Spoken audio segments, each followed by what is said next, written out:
evening, and welcome one and all to Scotch and Smoke Drinks, episode 566, I think it is. I'm your neighborhood-friendly Oxhorn, here as always with suspenders set to maximum stun. Got a great show for you today. We're going to be going over a lot, I can imagine, because there has been a lot of interesting news today. Apparently, Bethesda is working on a Fallout TV show. And I'm not even making that up. It sounds like something I would make up. Like in an April Fool's joke. But no, it's true. It's real. It's going to be made by the same guys who did Westworld. Huge news. Now, it's not even close to being done yet. They haven't even written the script yet, right?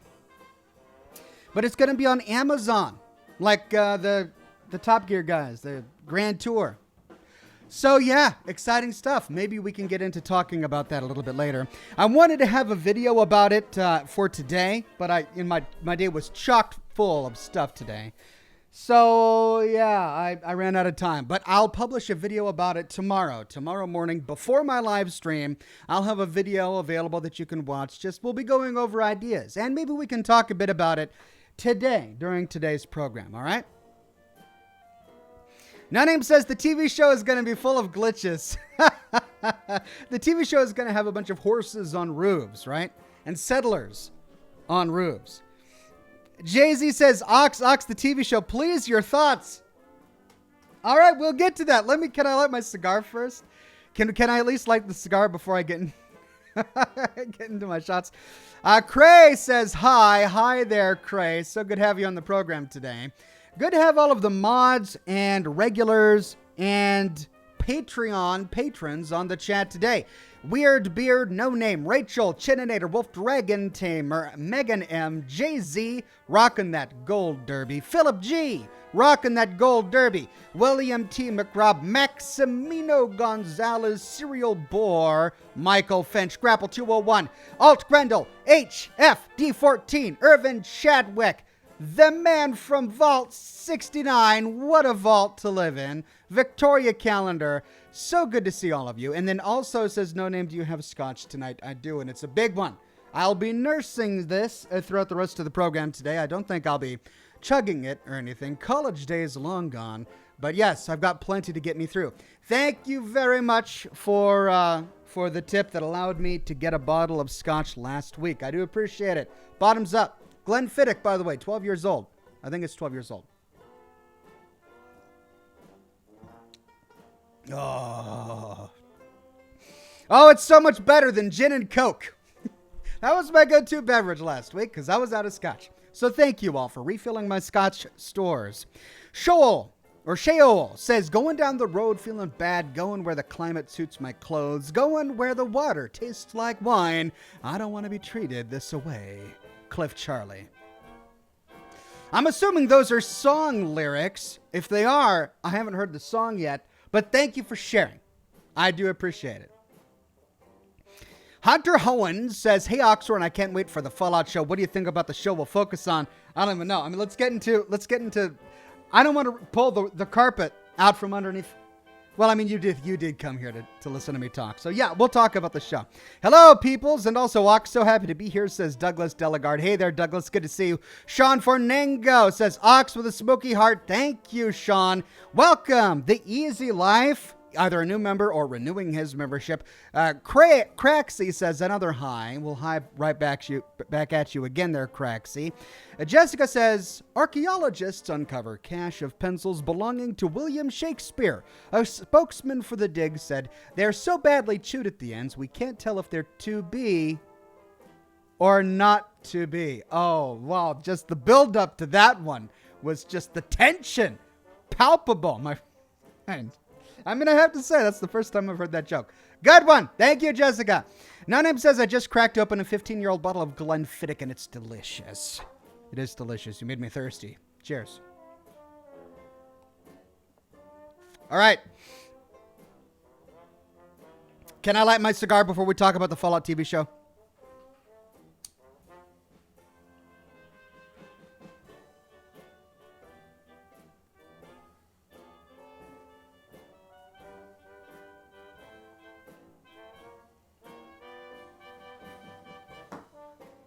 Yes, I know it's a bit lighter. Yes, I know I should be using a theater match. Whatever.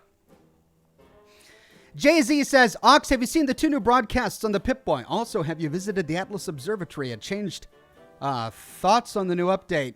It changed thoughts on the new update, seasons, public, and teams. I have seen the 2 new broadcasts. I tweeted about one of them. It starts 3 begin. Then we hear a bunch of alien chirping. Then that same alien chirping gets quiet, and it says 3 end. It lasts a good long time, too. It's about 5 minutes. Then the Brotherhood signal is really garbled, but we hear words like Brotherhood, Atlas Observatory. It's almost as if the Brotherhood are coming back. What a cool time to be playing Fallout 76. As for the new update in seasons and public teams, I'm grateful for the public teams in that it makes events possible again. I can't tell you how many times I've tried to do Radiation Rumble, and I've been the only one there. Like I'll sit there and wait the 10 minutes for the for people to show up, and they never show up. So then I start the event myself, and it goes badly because it's meant for way more people than just me. But with the new events system, or the new seasons, or no, the groups, the public teams, people are actually showing up to events. I don't know how long it'll last, but for now, it's pretty cool. In terms of teams, I don't really join a lot of teams. And as for the seasons, I don't know. I'm level 2. I'm kind of ignoring it. I'm not really doing anything with them. I'm just going about my day and doing what I usually do. And hoping I'll get what I get. Hatchet says, hey Oxhorn, greetings from Pittsburgh. Can't wait for more of this stream. Have been waiting all week for you to play this game. Have you seen the new handmade rifle skin on the Atom Shop? There's a lot on the Atom Shop that I haven't seen. So no, I haven't seen the new skin on the Atomic Shop. I don't really go through the Atomic Shop before I play. What's it about? 4th of July, maybe? No Name says, why do fish live in salt water? Because pepper makes them sneeze. Pepper being the alternative to salt water. Pepper water makes sense. Michael Stim says, here's to helping refill your stash of scotch. Thank you, Michael.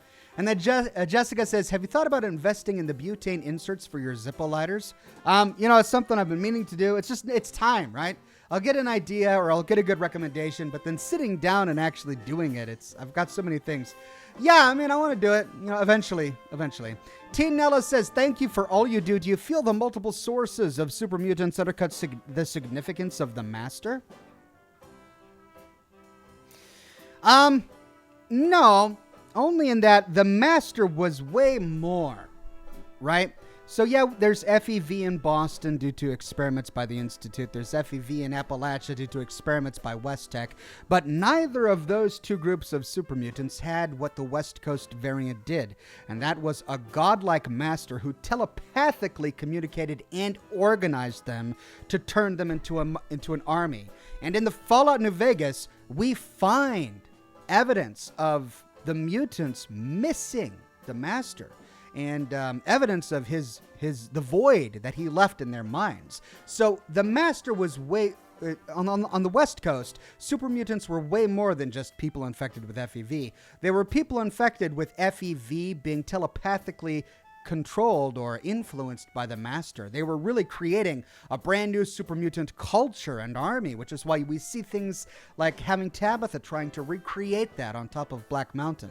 And Marcus constantly trying to, found a new settlement after new settlement as a safe haven for super mutants. So it's a bit different. Brendan says, Hiox, did you see Amazon is doing a Fallout TV show? I did. I'm really excited about it. When it comes to the TV show, games being turned into TV and movies has a pretty bad reputation, right? So on one hand, I understand that and I recognize that, and I'm a little bit nervous, if I'm perfectly honest. But on the other hand, I'm also really excited because there have been some pretty good shows that have been made from video games or inspirations for video games. I've been getting into Witcher. I think I'm about 3 episodes into the season, and it's pretty fun, pretty good. So I think it's entirely possible to make something interesting and unique with the Fallout brand. But with this particular franchise, it's so easy. It would be so easy to get something wrong. And that's where the danger lies. So many games have been made in the Fallout universe right now that even keeping things consistent between the games is a bit of a struggle. Now we're going to have a TV show which is going to be creating, theoretically, a completely new plot, and it's still going to have to keep all of the lore consistent. And I've been racking my brain trying to think about the best way to go about this. This is part of what I talk about in the video that I'm going to be publishing tomorrow. But there are really two options in terms of timeline. The first, well, there are three options, and I'll tell you the one that I like best. The first is to do a story that happens right after the bombs drop. You know, maybe we've got 30 minutes of the first episode is before the apocalypse. We see the bombs drop, and then everything after that is just the initial survivors of the apocalypse and how they live their lives and rebuild their society.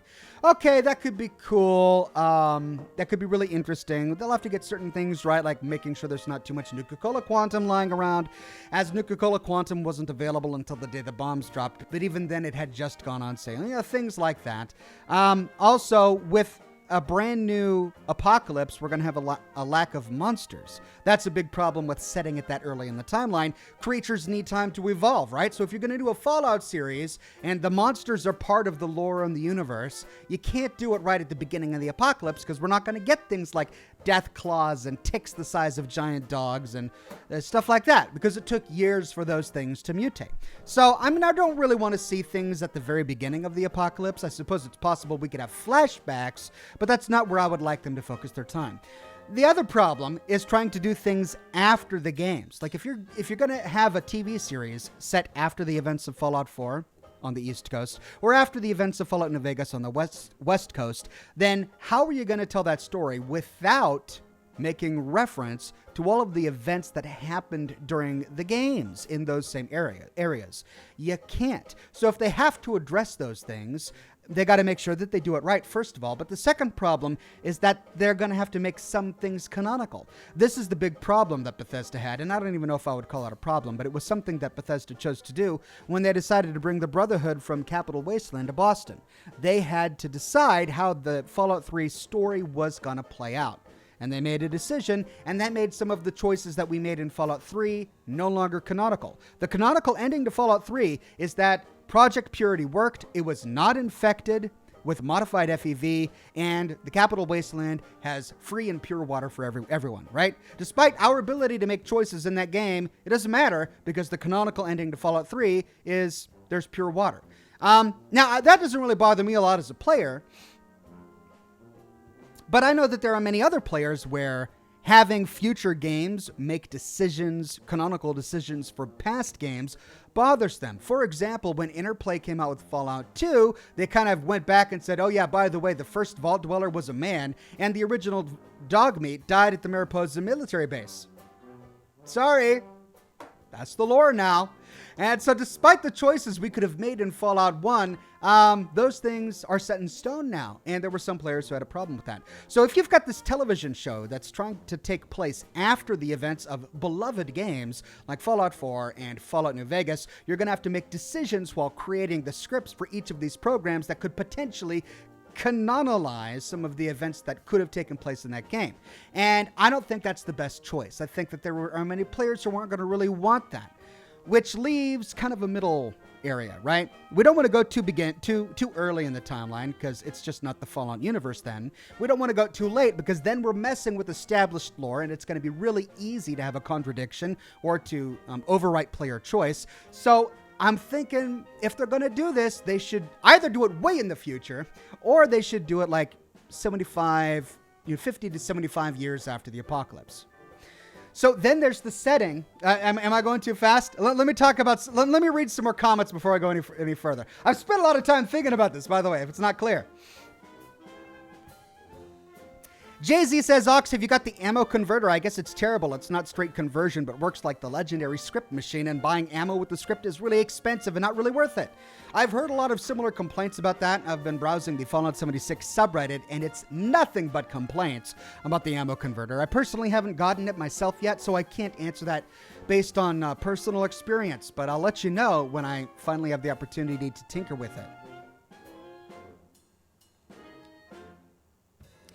Taz says, hey, Oxhorn, glad to catch a live show, but I'm hurt and I can't work. Also, what new Fallout 4 mods are you watching or using right now? Well, I'm sorry to hear that you're injured. Thanks for coming to the program. I hope you feel a lot better soon. In terms of Fallout 4 mods, I haven't installed any new mods in Fallout 4 for years, really. And that's because I focused on Fallout 4 mods for a while in the early part of my channel, my Fallout channel. But then once I started working on lore, I kind of gave up on mods and focused almost exclusively on lore. In fact, I went through my game save and removed as many mods as I could so that I could have as genuine and original an experience in my game when crafting lore videos. So I don't really do a lot on mods these days. No Name says, what's the last thing that goes through a bug's mind when it hits a windshield? It's butt.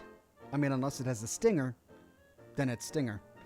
The Hatchet says, the new handmade skin is an AR-10. Also, files for the R91 from Fallout 3 skin is almost done for another handmade skin. And the auto axe is coming back. I heard about the auto axe, and if you were clever and you listened closely, I actually made a reference to the Fallout 76 Wastelanders version of the auto axe in my birthday celebration video for Robert House, which I published last week.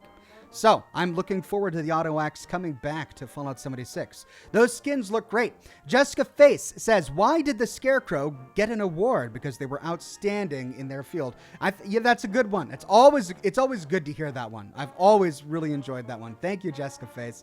Miwi says, just ended my stream a few minutes ago and at the exact right time. Only had like 3 to 4 minutes until it would have been gone above 2 hours. Well, congratulations, Miwi. I'm glad you're sticking with your streaming. Consistency is key when it comes to building an audience. And yeah, they still haven't finished the 4-hour bug here on YouTube. So hopefully one day they'll tackle it. Your M9M says, just pounded a glass of Glenfiddich 12. Now me and my bird are going to sit back and enjoy some ox. Cheers. Also, did you find Kevin Bacon? Still haven't found Kevin Bacon. There are a couple of boxes in the garage that we still haven't unpacked from when we moved into this house in 2018. I'm sure Kevin is in one of those boxes. When I find him, I'll bring him onto the show so that you can say hi. And you pounded?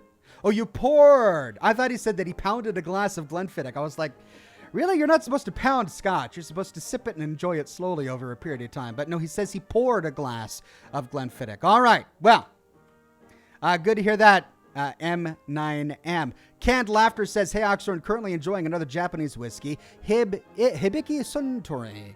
Haven't found a Japanese whiskey I don't like yet, but this is exceptional. Looking forward to starting a long weekend with a great stream. Well, thank you, Canned Laughter, and enjoy your whiskey. No Name says the show should take tips from Cyberpunk and include customizable genitalia. Well, you know, I'm sure they could probably dedicate an entire episode of the program to customizable genitalia, and the views would be there, right? It wouldn't be one of the episodes that would lack for rewatches. But when it comes to Fallout and lore building and world building, you know, maybe we can leave the customizable genitalia to the Cyberpunk 2077s of the world and instead focus on things like ghouls and fusion cores. I'll take ghouls and fusion cores over customizable genitalia any day. Wolf Dragon Tamer says, if Rockstar makes Red Dead Redemption 3, it better mention Blackwater. It better. I mean, we've gone through the first 2 games where they've done, all they've done is mention it, and we haven't actually visited it yet. Mark Eric Lane says, Ox, my understanding is that it's going to follow the events of Fallout 1 and 2, which makes sense since I get the feeling not many of us have actually played it. I heard Chris Avallone is consulting. I mean, all of that is new to me. Like, I literally just did a video on it, and before doing that, I researched a lot. So, sources? Because sources? I mean, that sounds like a wonderful dream. I'm sure there are lots of people speculating about what it's going to be about, but are they really just going to retell the stories of Fallout 1 and 2? Is Chris Avallone really consulting? Well, these are all things I need to know.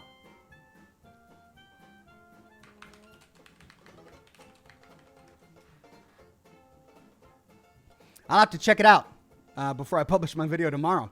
Wandering Paladin says, hey, Ox, you're making my birthday work shift more enjoyable. Here's some B-Day money. Looking forward to this game. Looking forward to today's game. Say what you want about Tesla. The man was electrifying. Oh, that he was, my friend. That he was. Brett Buss says, I hope instead of focusing on one character or group, it should jump around between factions and explore the daily challenges they face. Like having an episode of NCR, then Legion, then maybe jump over to the Institute. This is actually something I talk about in the video that I'm going to be publishing tomorrow.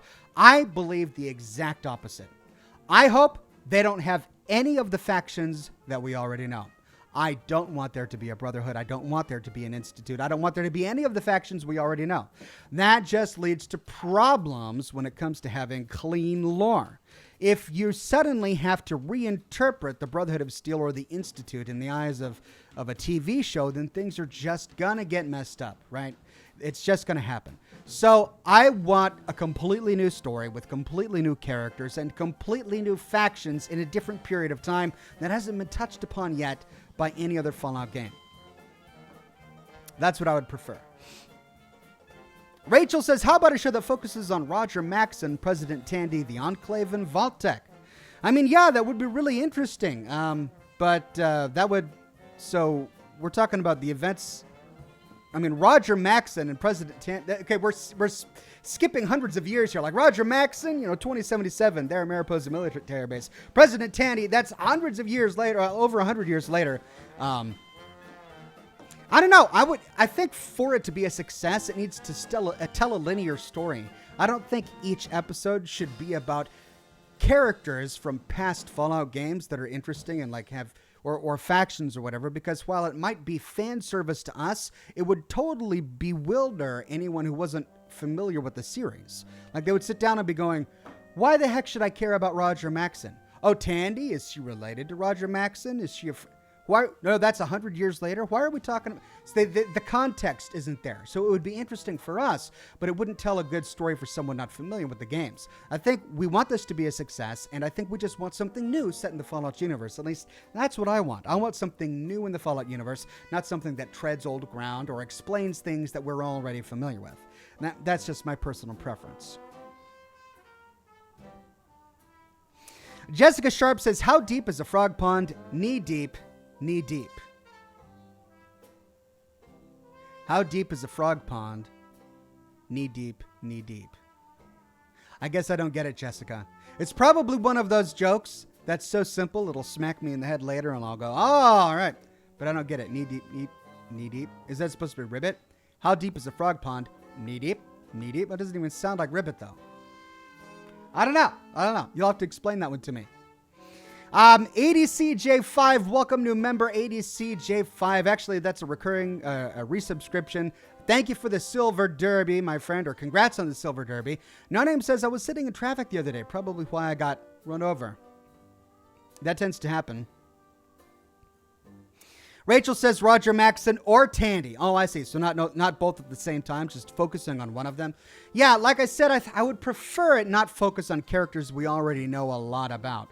Because if they're going to be taking a character and unpacking that character for presentation in a dramatic or even comedic storyline, you're inevitably going to have contradictions and a lot of other questions raised. HTC 148 says, all I ask is not endless cliffhangers or multiple seasons. I like conclusions, unlike The Walking Dead. Yeah, I don't know. We'll see what they want to do. It'll be interesting how they're going to try and do a cliffhanger for a Fallout series. Yeah, this is exciting. I love the speculation about this kind of stuff.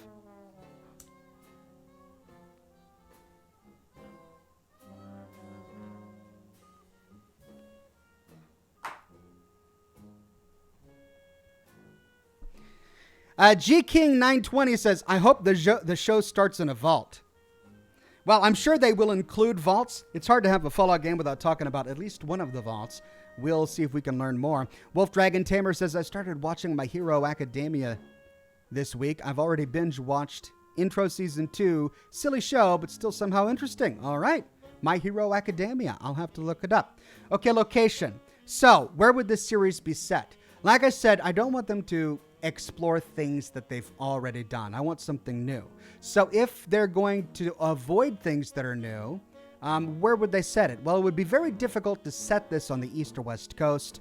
Texas, I mean, Fallout Brotherhood of Steel is already deemed non-canonical. So setting a TV series in Texas in the Fallout universe, well, I think it would be okay. It wouldn't matter if you contradicted anything in Fallout Brotherhood of Steel. That's not canonical anyway. outside of the United States. We've had this conversation, and I think it would be better to have a Fallout series within the borders of the United States, because anything outside of the United States really wouldn't feel like a Fallout game. And that's due to the culture of pre-war America's Fallout. It was very how people in the 1950s envisioned the future would be. Like, that was the culture, that was the art, that was the way cars looked, the way people dressed and did their hair, the music. It was all set within that era. However, if you suddenly move countries or cultures, we lose all of that. A game set in China, for example, wouldn't look anything like Fallout's America. So I don't know if setting it inside China is a good solution. Europe and the Middle East were at war. There were a bunch of warring city-states before the bombs even dropped. So there's nothing but wasteland there already. I'm thinking if they wanted to do something outside of America, Canada may be the best bet, as Canada was annexed by America, and I think they probably were close enough to share a lot of culture. Plus, it would be interesting to see what that annexation would be like in the form of this TV show. But aside from out of the United States, I'm thinking really the Great Lakes would be a good location, because you have water there, which is so huge that it might as well be an ocean. I mean, it's not an ocean, but for people who don't really use vehicles in a post-apocalyptic universe, it might as well be an ocean. You've got the Canadian border, so you can explore annexation, and then you've got the wasteland going south. I think the Great Lakes would be great for that. The Pacific Northwest would be excellent for a game like this. There's so much to explore in the Pacific Northwest. Beautiful landscapes. I mean, just absolutely gorgeous, and they haven't done it yet. Now, Texas would also be interesting. I'd love to see one in Texas, mainly because it's right on the border there with Mexico. And what do we know about Mexico in the Fallout universe? Really, all that Raul has told us, which isn't very much. He said that he was in Mexico at the time and saw the bombs hitting Vegas, and he knew a lot about Mr. House, and that's really all that Raul had told us. So learning more about Mexican culture and how they've been surviving the apocalypse would be cool. Lots of really cool locations. I think really the timeline, they're going to have to nail when this is set first before deciding where they want to set it. Trusty Bick says no name. That's right, I've got my trusty Bick on hand. Adrian Parker says, hey Ox, hope all is well. Love watching you live. Thank you very much, Adrian. Love having you here. No Name says they should focus the show on Gary. Gary? See, that's what, I mean, that would be so much fun. What if they do that though, right? Like, what if, this is what I don't want to happen. I want them to make a show for television, right? I don't want them to make a show for gamers. Because if they make a show for gamers, they may be tempted to throw in a lot of fan service that just is outside the scope of that world. Like, we would get it if suddenly a Gary clone just runs by during a dramatic scene going, Gary, you know, we would get it. But most people would just be like, huh? And it wouldn't make sense. So, I don't know. There's like a lot of stuff like that I want them to avoid. I want it to be funny because Fallout is sarcastic. It's got dark humor. It's a funny universe. But I also wanted to have moments of poignancy and, you know, dramatic tension and seriousness so that we can go forward with the plot and the story and people can take it seriously. I hope it focuses on all of the bits and pieces of technology. Technology is one of the most interesting things in the Fallout universe. How that technology is envisioned and imagined and how it works. Power armor is fascinating. The way you reload energy weapons is really cool. You know, if they spend time nailing all of those details, that's what I'm hoping they can do. Set in Chicago, says Alt Grendel. But Tactics was already set in Chicago. I mean, I would love another game in that general area, but Tactics was already set in Chicago. And Tactics is semi-canonical. Spangles Elf says, hey Oxhorn, it's 3:30 a.m. here. Can I get a birthday shout out? It's worth staying up here for you. Thanks for being awesome. Thank you, my friend. Birthday shout out to Spangles Elf. Happy birthday, my friend. Zalara says, hey there, Ox. Finally made it. Welcome to the program, Zalara. Zalara, glad you made it. Alaska, says Alan Stewart. Alaska would be cool. We already visited Anchorage during Operation Anchorage, but that was a simulation, So I suppose it's possible that we haven't actually been there yet. Plus, we visited it before the apocalypse in the simulation. So seeing Alaska, a post-apocalyptic Alaska, where we can explore some of the battlefields that took place just before the apocalypse, that'd be really cool. That's a really good idea. Music Freak says, hey, Oxhorn, which Fallout game is your favorite? I'm currently playing through New Vegas. They're all wonderful games for a variety of different reasons. I can't pick a favorite because it's like trying to pick one of your children. I love New Vegas. I love 4. I love 3. I love them all. Jessica Sharp says, one more for you, Ox. What kind of music is a balloon scared of? Pop music. Thank you, Jessica. Always a pleasure. Dave SC with the tip. Thank you, Dave. And then Philip says, I think it would be cool to see Chicago setting and an enclave rule, and the protagonist is a vault dweller who emerged from said vault. Yeah, so Fallout New Vegas did a really good job of making a Fallout game without you having to be a vault dweller. You were a vault dweller in 1. You were a descendant of the vault dweller in 2. You were a vault dweller in 3, 4, and 76. But in New Vegas, you didn't have to be a vault dweller. In New Vegas, you were a courier, and they still told a great story. In 2, you weren't even a vault dweller. You lived in Arroyo, right? So I don't know if I really want the main character of this TV series to be a former vault dweller. I want there to be vaults for sure. I want to learn the stories of these vaults. But I think I'm more interested in seeing a survivor of the apocalypse or somebody who's surviving the apocalypse several years after the bombs dropped. By working with the local people around him. We get to learn about new factions, new technology, and, all the while exploring bunkers and vaults and stuff like that. Pillaging a vault for technology, sure. But does the main character need to be a vault dweller? Maybe. But would that look too similar to Fallout 3? Because in Fallout 3, the first eighth of the game, you're inside a vault before you jump out. You spend decades there. You've got birthday parties. You go to school there. We kind of know what a vault life is like after having played Fallout 3. So I don't know. I'm kind of ready to not start a game in a vault again. That's kind of what I would want. That's just my opinion. Elijah says, Ox, where can I find the cigar you're smoking? Also, as a blind person, lighting is tough. Any tips? Thanks for adding depth to my favorite games. Sorry to hear about the struggle. I'm not sure how you would light it as a blind person. I'm trying to fake. Oh, man.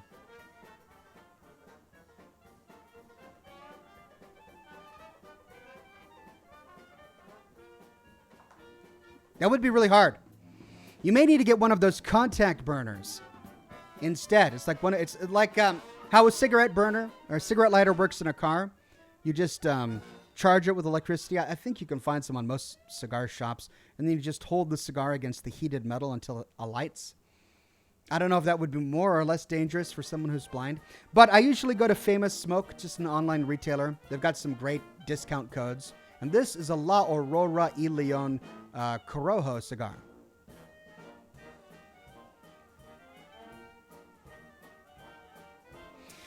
Rachel says, about to finish my Red Dead Redemption 2 playthrough, but after watching you, I don't think my little heart can take it.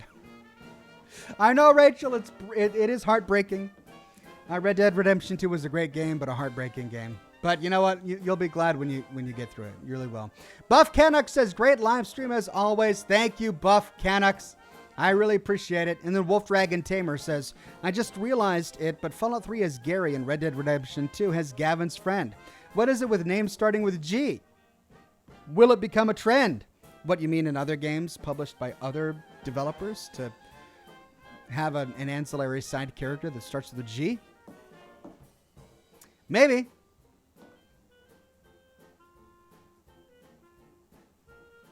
No Name says, serious question. Did you stand on chicken today?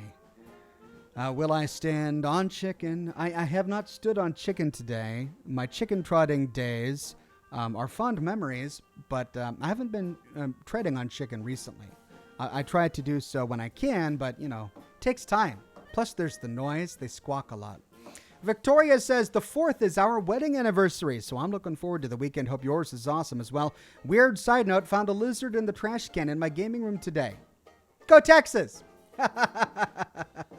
Well, happy anniversary and happy upcoming 4th of July. I hope everybody stays safe with COVID-19 still out there and things getting a lot worse. I know that our family is just doing something really small with just our little family for the 4th. We're not doing anything big. We're not going anywhere. I'm going to shoot off some fireworks in the yard. And that's about it because it's just a rough time out there right now. Don't want to risk it. Sarah R. says, side note, buying a PS4 may be worth it for you to play The Last of Us and the sequel, even in private. Haha. Maybe you can attach a keyboard. Cheers. Well, good thoughts, Sarah. I've heard great things about the game. But it's really, the game has to be bound to a keyboard, right? It can't, it's not as easy as plugging a keyboard into a console. At least I don't think it's that easy. Maybe I'm wrong. Kaner says, I'd love to see Power Armor and Pip-Boy in real life fish. I'm also eager to see how they tackle that in the show. It'll be fun to see. Rachel says, okay, main character, non-feral ghoul. I can't wait to see some non-feral ghouls in the game. Should it be a main character? Maybe. Maybe the story of this person will be, living through the bigotry of having, being prejudiced against as being a non-feral ghoul. And then the struggle of feeling the feral part of your mind constantly nagging at you. Human flesh, human brains, and then fighting that.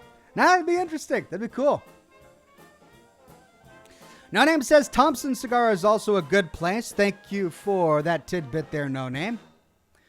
Mark Eric Lane says, the main character of Vault Dweller would make a lot of sense narratively. The protagonist is the stand-in for the audience as they learn about the world. And you are right. That's why it was done previously in the games. You're absolutely right. But in other things, like The Witcher, for example, we're dumped right into the world. We learn about the Witcher's past, how he was forced into mutations and so forth, as the series progresses and as he talks with more people and shares more about himself. But at the very beginning of the series, we literally know nothing about any of these characters, and we see this Witcher. We don't know what a Witcher is. He's just really good with his silver sword, and he has white hair. So, I mean, from a narrative perspective, having that set piece makes a lot of sense, but I've seen it before, which is why I really hope this doesn't go the same way. If it does, it's not the end of the world, but I want the TV series to hit different beats than that the game series did. I don't want to be sitting there going, oh yeah, that reminded me of the game. Oh yeah, no, I kind of remember how that was like. Or, oh, that's kind of like how they did. I don't want that. I want to be able to recognize things like, oh, look, fancy lad snack cakes. Okay, that's cool. Oop, the power armor looks great. He's holding an assault rifle, stuff like that. Sure, but in terms of how the story is set, and how they architect that narrative, I really don't want it to be similar to some of the stuff we've already seen. I want it to be wholly unique. But that's just my thoughts. Zalera says, would Canada, either Montreal or Toronto, be a good setting for a Fallout game? Sorry, I'm a bit biased over potential Fallout locations. And I think it would. I think Canada would be a great place. There's a lot of lore to explore there. Mac West says, I hope we don't see a character with a Pip-Boy until season finale or something. Oh, they would, wouldn't they? They would probably save a Pip-Boy until the very end. I don't know. Brandon Willard says, hey, Oxhorn, what's your favorite whiskey you've had on stream? Well, I like all Scotch whiskeys. My favorites are Lagavulin, Laphroaig, and Glenfiddich. Those are my favorites. Concede Now says, calling it now. It's a Vault Dweller, and last episode is him or her leaving the vault, not going to be renewed for a second season. Oh, please. No. Just no. The entire first season better not take place in a vault. I want them out there exploring the world at least halfway through the first episode. I don't want to be claustrophobic in a vault for the entire series. Elijah says, main issue is overburning and uneven burn ranks. Main issue is overburning and uneven burn ranks. You mean in a cigar? Like if the burn of the cigar isn't even? Well, then what you do is if it's burning unevenly, you just go to the bit that hasn't burned yet, the side, and then just hit it with your lighter a bit until it gets all black and charred. And then it starts to fix the burn. Robert L. says, I think the show will be a standalone story so it doesn't conflict with any other established lore. Yes, that's what I want. Regardless, there will always be people who will hate on it. Well, yeah, I mean, that's the way everything is. Not even Fallout.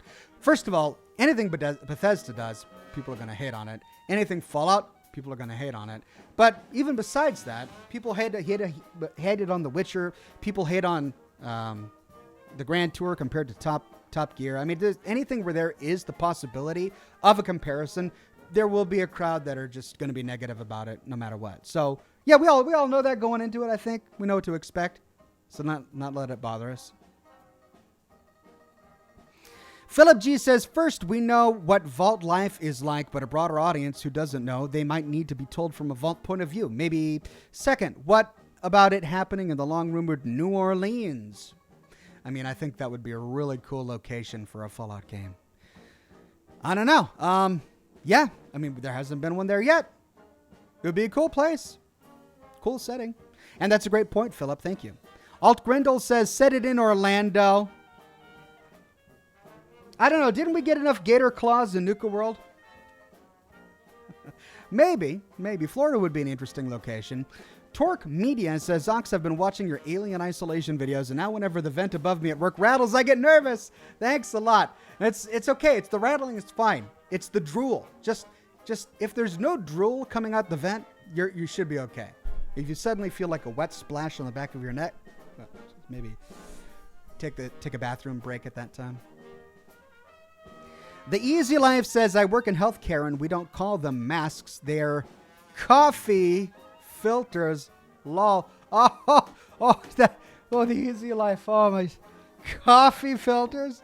It's not a mask, it's a coffee. Oh.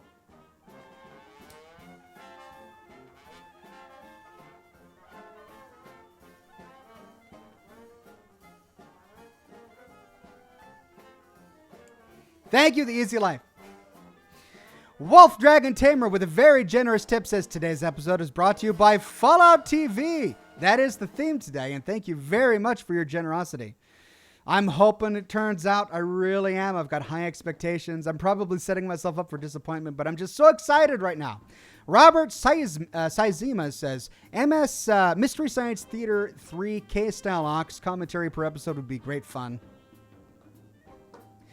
When the episodes come out, I'll probably dissect them. I'll probably take them apart piece by piece and comment on the world and the set design and the world building and, continuity with the lore. If they make a lot of mistakes, well, expect like an hour-long dissection of it because I'll get nitty-gritty. If they don't make a lot of mistakes, I'll do like 30 minutes of just praising it and talking about everything I love about it. Miwi with a very generous tip. Thank you, Miwi. Says a YouTuber named the Epic Nate 315 made an entire video talking about the interloper plus the Dunwich building / borers and how they may be related. Plus did some in-depth look at the weird faces that we see on busts and whatnot on buildings. Now that's really interesting. It's something that I touched a bit on in my own video on the interloper that I published over a year ago. And in my own video on Dunwich Borers and the Dunwich building. Also, when I did my video on the Point Pleasant series, we talked a bit about Dunwich as well. So, yeah, there are lots of different threads that we can weave together here, but nothing definitive has come out yet. Just make that clear. Like, they haven't really come out yet and told us exactly the Lovecraftian element that is connected to the Fallout universe. No Name says, what do you call a psychic little person who has escaped from prison? A small medium at large.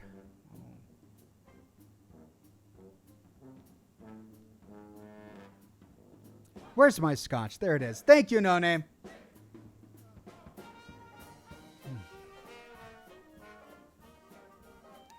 A psychic little person, he says. Miwi says, the YouTuber even made a theory that the interloper may be related to the civilization that Lorenzo Cabot found at all. Yeah, that's actually something that I talked about in my video on the interloper as well. It's an interesting theory. I mean, something gave Lorenzo Cabot the powers that he has. Something changed his mind. Something that he found at that dig site in the 1800s changed the way his mind worked to such an extent that his personality changed. And the only other time we've found that is in the Dunwich building in Fallout 3, where, after continued exposure to these standing stones inside the Dunwich building, the one traveler changed his personality and began to worship Alazred. Alazred.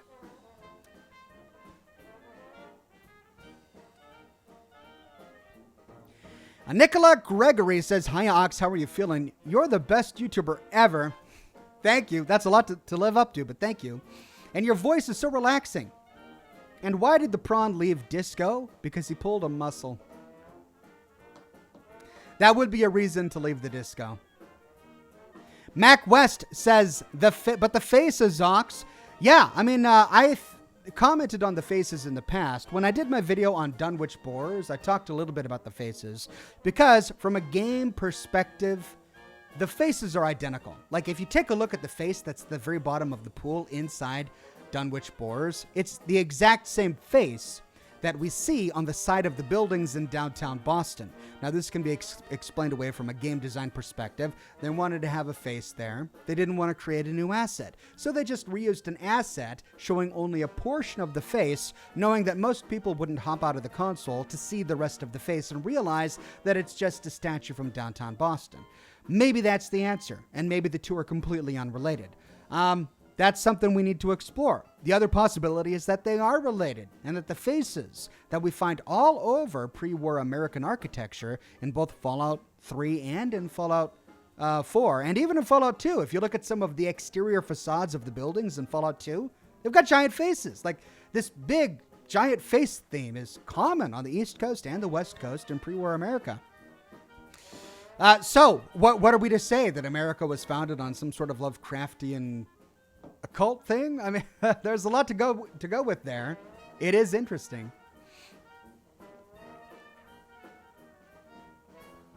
Adrian Parker says, "Welcome to Scotch and Smoke Rings and Dad Jokes." Gotta love it. They just never end, and I'm so happy about that. I'm so happy. Keep them coming. Love those dad jokes. Wandering Paladin says, "I like to see or play someone like Oz from Nuka World." I like to see or play someone like Oz from Nuka World. Oz from Nuka World. I don't recall an Oz in Nuka World.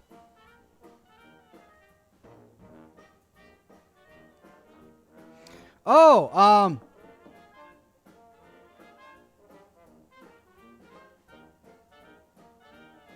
the magician guy. The ghoul magician, the glowing one. His name wasn't Oz. It was, And now, remember, we go into the theater. The moment you've all been waiting for. Something the Great and Powerful. But his name wasn't Oz, was it? I forget. But yeah, no, that would be a fun character to play as. MeWe says, the Epic Nate 315 said that civilization that Lorenzo Cabot found and everything about it is a reference to the Lovecraft story, The Nameless City. That's really interesting, and he's probably right. However, if we have to interpret this within the world of Fallout, either Lovecraft was an author in the Fallout universe, but not an author of fiction, an author of nonfiction, and maybe everything that he wrote about was actual history and archaeology. So maybe that's the difference between the two universes. Or B, it's just a coincidence, really, because we have to somehow make it stand on its own merits. We can't suddenly rope in Lovecraftian lore as the foundation for the Fallout universe. I don't think Bethesda would do that with their IP. Now, it could just be a reference. Maybe it's all just a big Easter egg. They could be Lovecraft fans and they're making references to Lovecraft. Maybe that's where it ends. But we also, from a lore perspective, have to explain. We have to explain it. And I'm thinking the alien route may be the best way.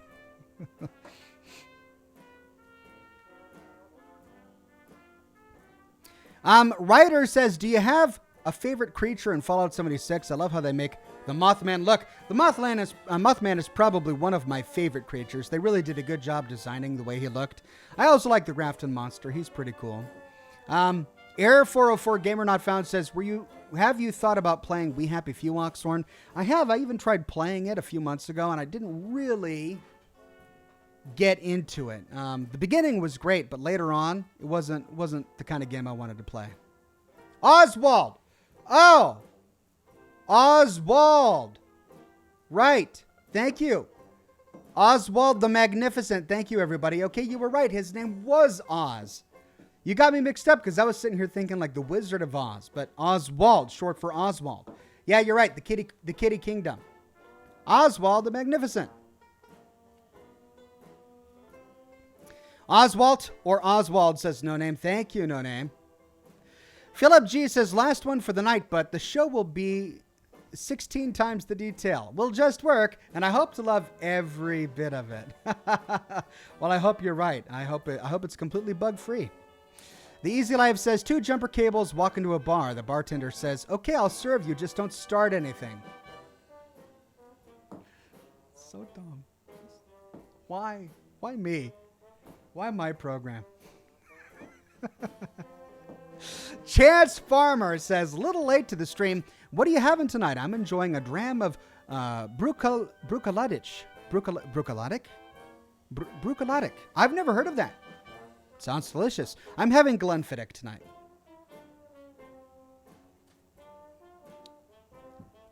Wandering Paladin says, Oswald the Magnificent, his ghoul friend, called him Oz in her tape. I tried to shorten it up for the $2 donation. And here, my stupidity made you donate another $5. Thank you, Wandering Paladin. You're absolutely right. His name was Oz. My bad. And yes, he would be a cool player to play as in a new game. No Name says you get canvas bags with the show. So you watch the show on Amazon, and then the next day you get a Prime delivery, and it's a canvas bag. Fallout fans never forget. They've got long memories, and they're brutal. I get to tell you that.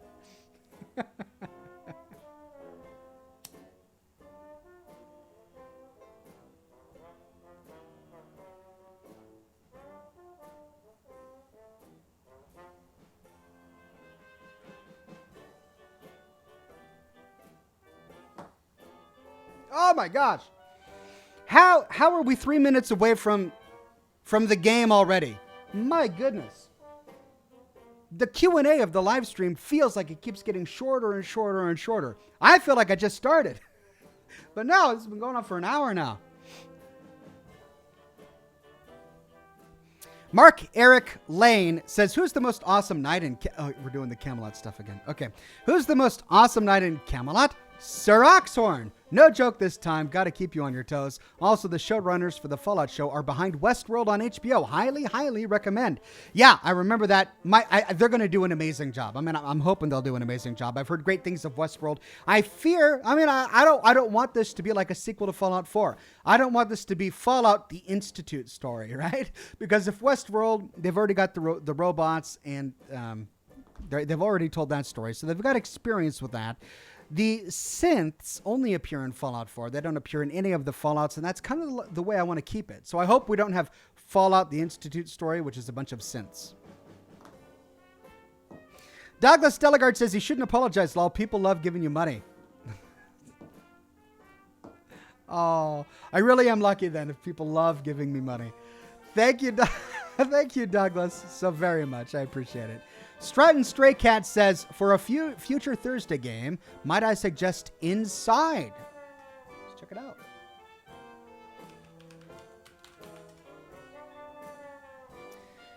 Inside 2016, a puzzle platformer.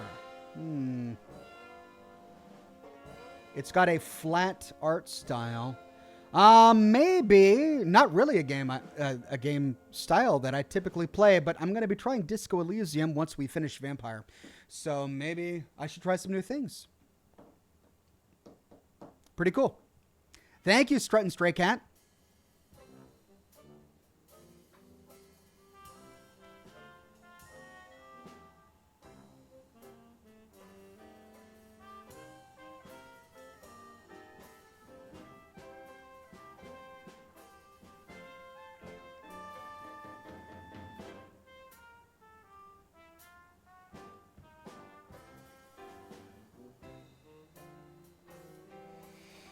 All right, it's time.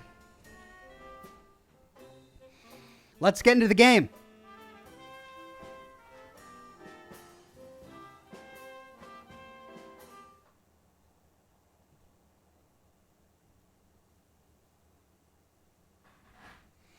All right, are you ready for some more Close to the Sun? We logged off at a very tense point in the story. I'm having a lot of fun sharing it.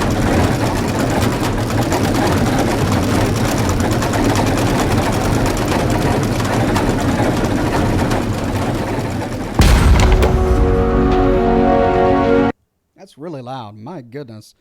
Might have to tone down the volume there for a bit.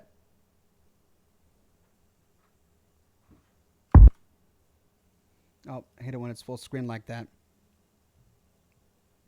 We love you regardless, says Douglas Delegard. Thank you so much, Douglas. The Easy Life says, I may have asked this, but Star Wars is Star Trek. Star Trek. I know. I'm a Trekkie. Star Wars, it's okay. It's okay. I prefer Star Trek. Miss Marvelous Marie, thank you very much, Miss Marvelous Marie.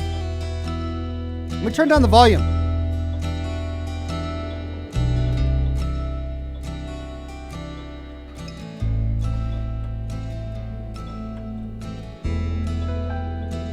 All right, let's continue. All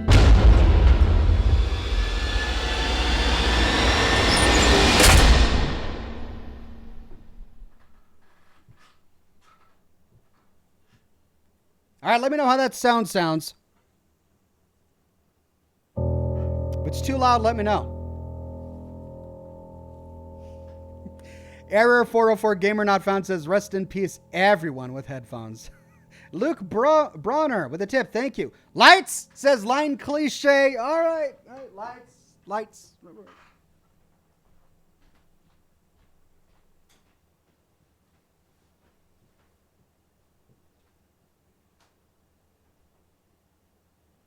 All right. It is suitably dark.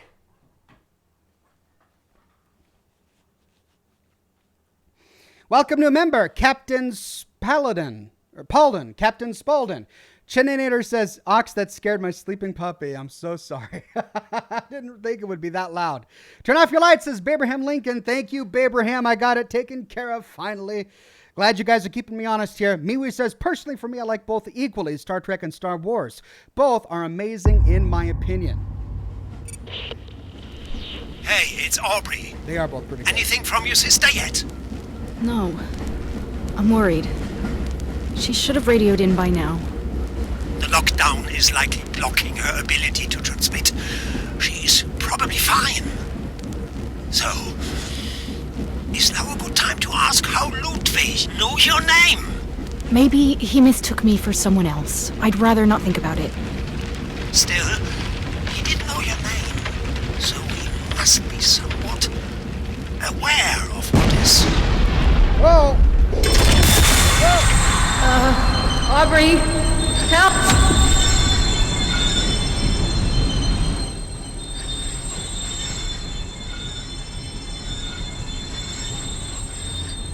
Okay, that's really loud. I don't know why it's so loud. I just turned it down again.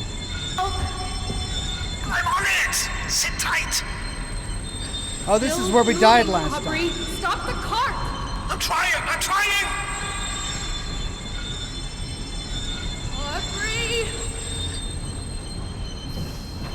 Jump, Rose!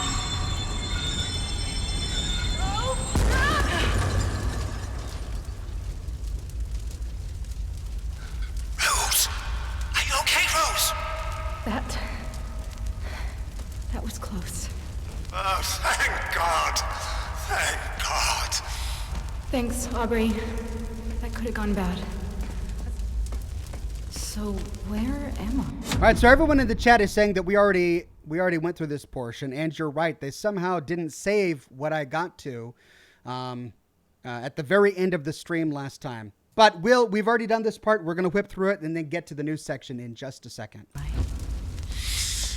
I've got some good news and some bad news. What do you want first? Bad news first, always. Okay, well, I thought I would be able to take you all the way to your sister in the biolabs, but that obviously won't happen. The good news is I know exactly where you need to go to get there. Also, I can provide you with this.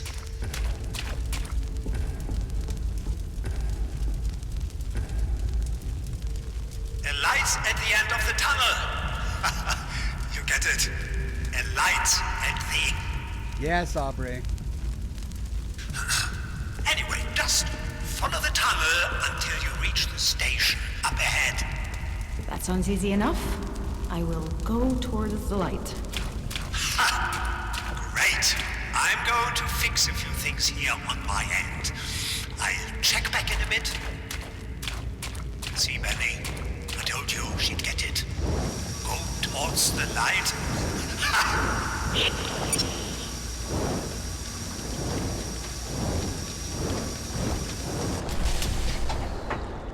So what's this story about? Okay, quick recap for everybody who's joining the program. This is the game called Into the Sun. It's available on the Epic Store, elsewhere, I'm sure. And basically, our main character here got a message from her sister telling her to join her on a ship in the middle of the ocean called the Helios. When she got there, she discovered that the ship was locked down in quarantine. And she couldn't find anybody. And so she stumbled around for a bit, solving a few puzzles until she finally got a hold of her sister. And her sister told her that she didn't actually ask her to come to the ship.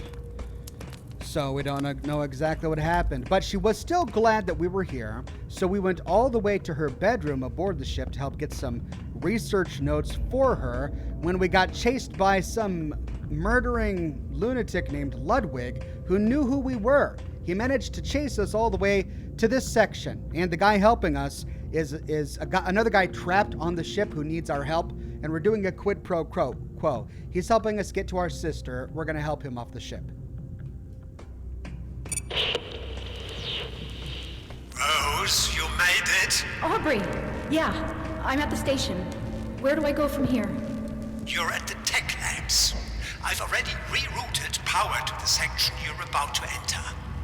I took the liberty of overloading a few select doors to help guide you towards the biolabs. Simply go with the flow, but bear in mind that I couldn't get them all, so watch your step. Okay. Anything else I should know about this place? Well, it's probably not going to be pretty, so, hold your nose. Benny smelled while he was alive, but let me tell you, decomposing flesh has a poignant odor all of its own. Isn't that right, Benny? Yeah? He's like a tulip of death. That's kind of morbid. You sure you're okay, Aubrey? I'm using my best friend's dismembered arm as a back scratcher. Of course I'm not okay. Just continue through the tech labs. I'll be back in a bit. Oh, Aubrey, something off with that guy. Okay, did we read this when we came here last time? The Helios Technology Department, Rail Division, cart check DPA 65465. Frank, what the hell? Carts number 42, 12, and 77 are accidents just waiting to happen. Hardware failures range from cracked brake plates to unmatched door hinges. Have you been drinking again? Be in my office at 10:30 tomorrow. If you show up drunk, I will drown you myself. I'm done protecting you. Arthur Harris. So things weren't really going very smoothly aboard the ship. People were slacking off. So much for Tesla's perfect utopia. MeWe says, previously on Star Trek, Oxhorn, Captain Oxhorn. Previously on Star Trek Oxhorn, Captain Oxhorn ventured to new worlds and went where no one had gone before. That's me.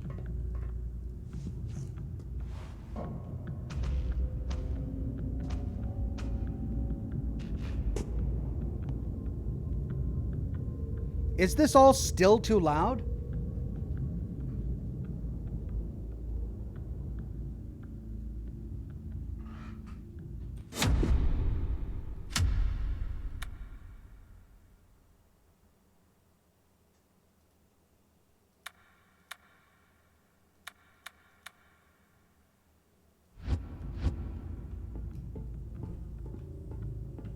Okay, hopefully that's better. If not, let me know.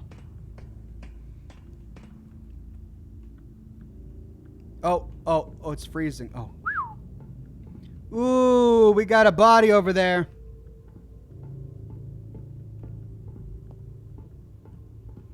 And that one's skewered on a spike. Okay, 2 paths. Well, we've got something to read over here.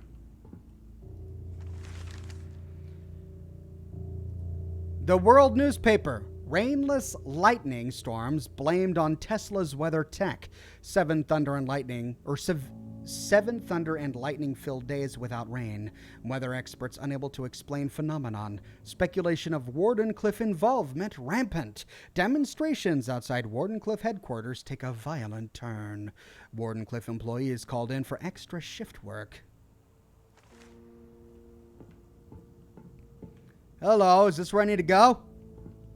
Ooh, I bet you that's where I need to go. Let me explore over here first.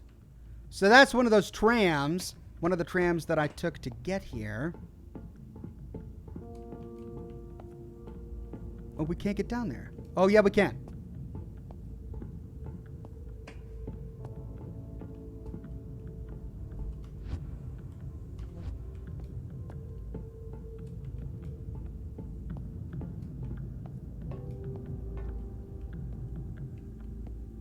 Okay, we can't tinker with any of that.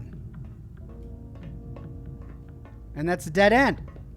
All right, so it's all a dead end.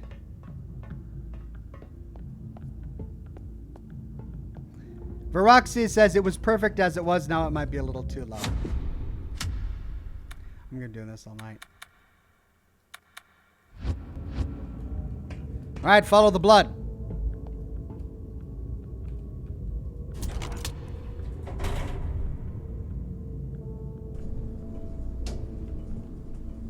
Up we get.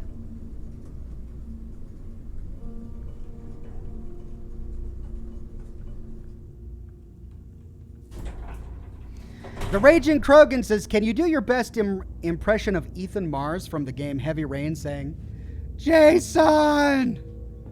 Jason? Jason! Red Balloon. Jason! What a just sad and awful beginning to a game. I didn't get past it. I got through that beginning, and then I found out that they got divorced over it, and now they've got a new home, and I'm just like, no, I'm just not going to play it. It's too depressing. I didn't finish it.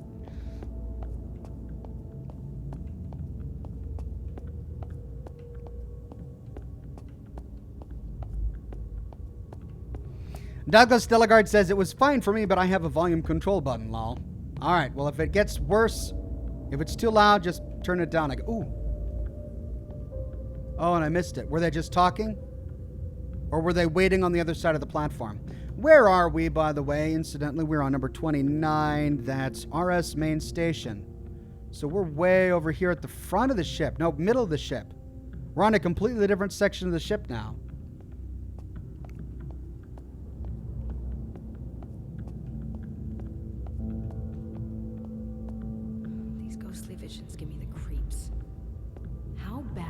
Screw up your time experiment for the past to become visible in the present.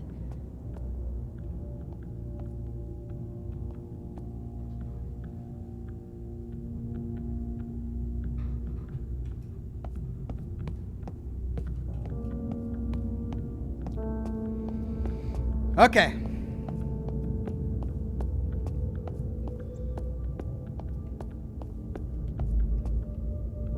Oh! Jeez. God. Oh, that got me. A stupid time vision snuck up behind me while I'm staring at this sign. Exo leak. Do not enter. Evacuate through the tunnels. So this is what happened. But what exactly is an exo leak?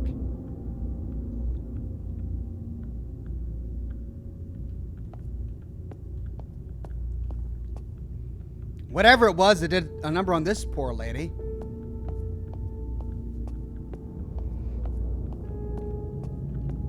Danger Jim says Heavy Rain did not get better, Ox. You were wiser than I was. Well, thank you. You make me feel much better with my decision. Ooh, and I just keep seeing those glimpses. Do not enter. Exo leak. Better not be contagious. Whatever it is. Yeah, well, she's the one who entered a quarantined ship. She's hoping it's not contagious.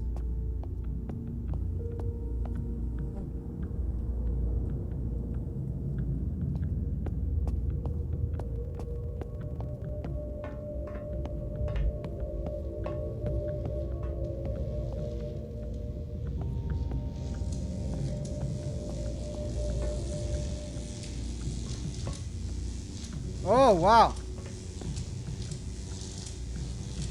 Douglas Dilligard says, I barely heard her talking. Oh, my God.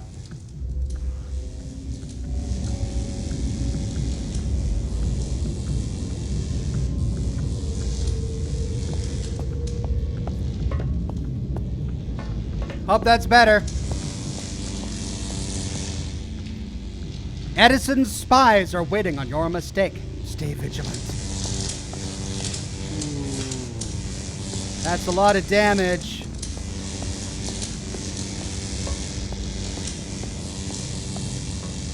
Green light. Ah!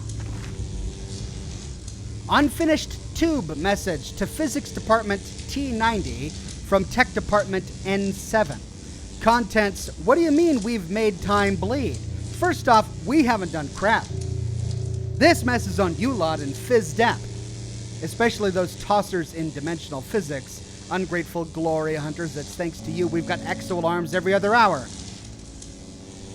It's clear the quarantine isn't working and people are pissed. Clean this up so we can get back to work. We've made time bleed?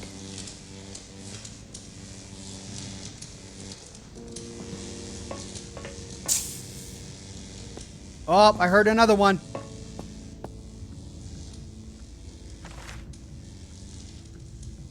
You can fix this.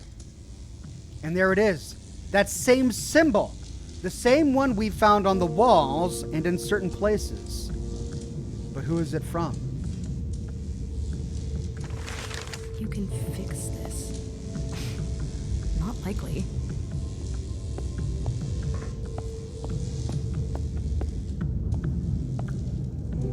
Top secret. Our carelessness is Edison's secret weapon.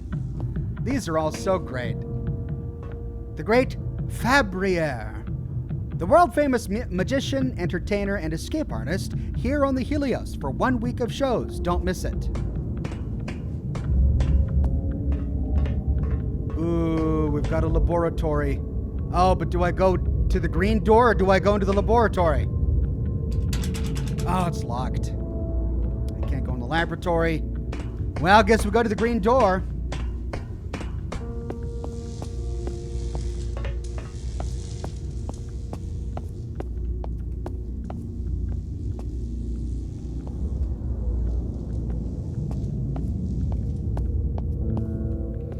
Okay, we've moved on to 28. That's laboratories number 5.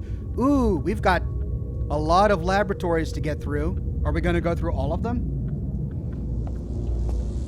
Jessica says, do you think the killer is Jack the Ripper pulled in from the Messing with Time?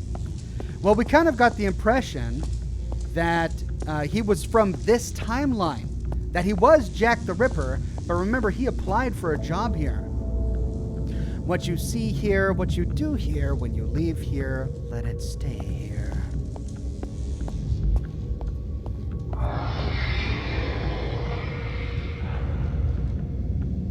Oh, do I want to open this door? Laboratory. Another laboratory, okay.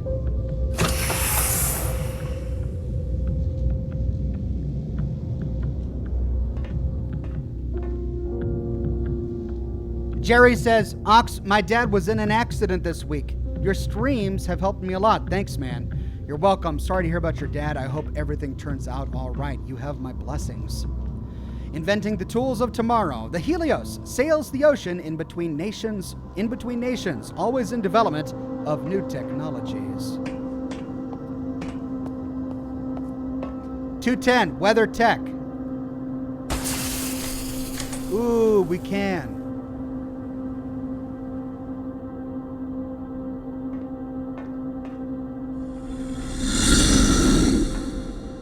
What?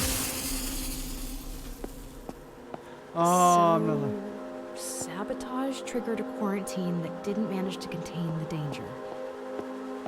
Fine, but there are too many bodies for one stab-crazy psycho. I'm still missing something.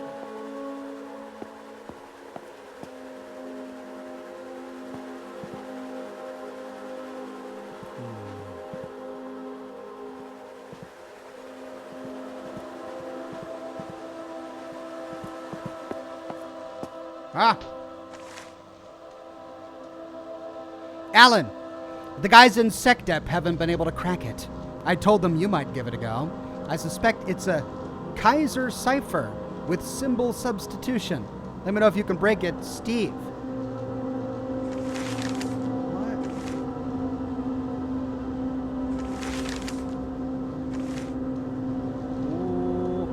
A series of strange symbols litter the page.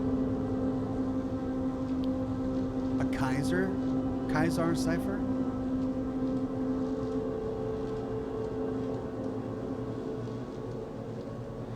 Brett Bus says, imagine working HR for this company. Make sure you're careful and don't break time. Nightmare. Douglas Delegard with a tip. Thank you, Douglas. I hope this sounds okay.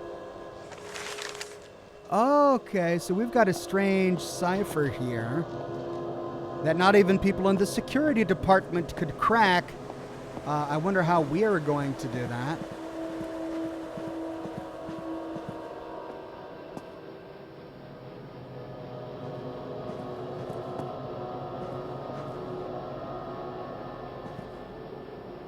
Well, the fruit hasn't rotted yet.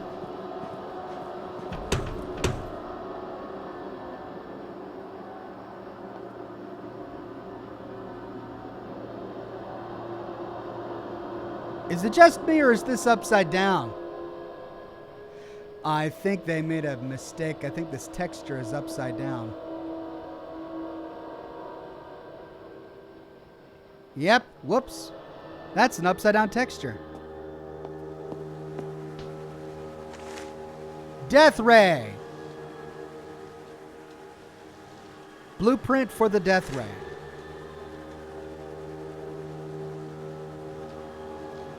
She knows not what the curse may be, and so she wealth standing, and little other care hath she, the Lady of Shigath. Is that Edgar Allan Poe?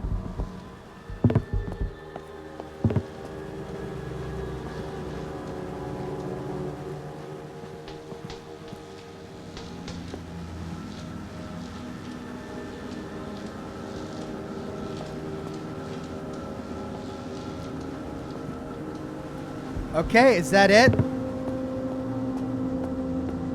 So, how do we decode the cipher? Miss Marvelous Marie says, have you ever considered playing The Last of Us? I have, but from what I know, it's not available on the PC. It's console only. And I only play PC games right now. Green light. Oh. New office, this is service. It's locked. This is laboratory. It's locked. Okay, one way, green light.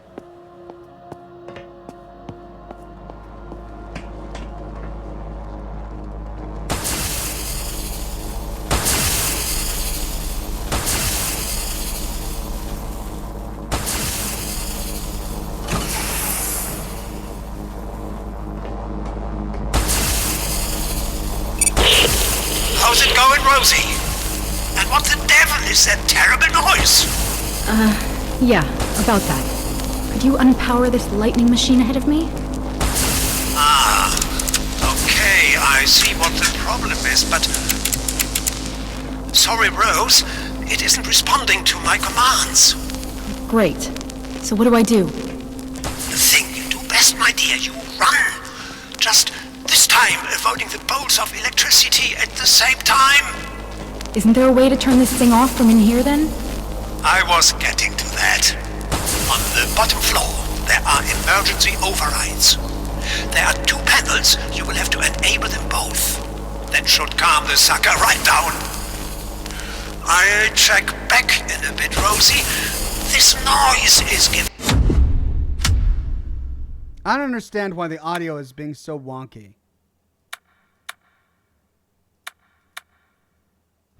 Bendy a headache.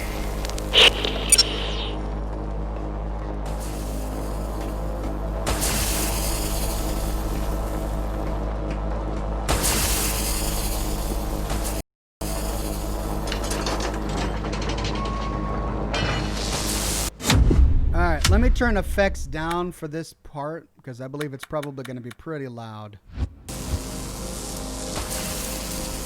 Okay, that's blocked.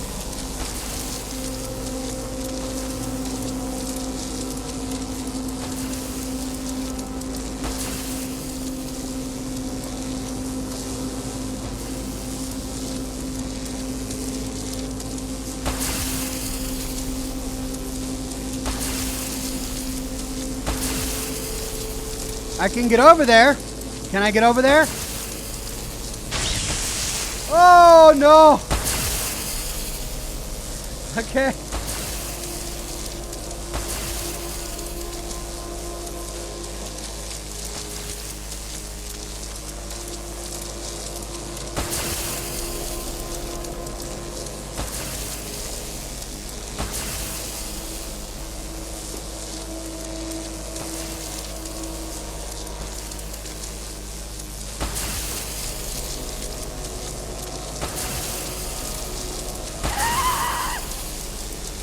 What happened? Did the machine zap me from behind?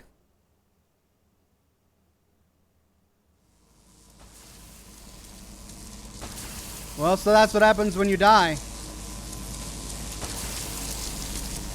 Oh, I see.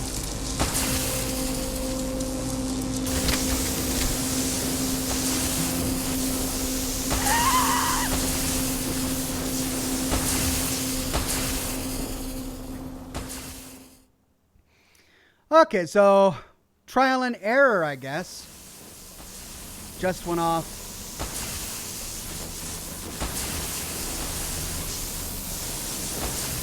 Oh, got that one already. Okay.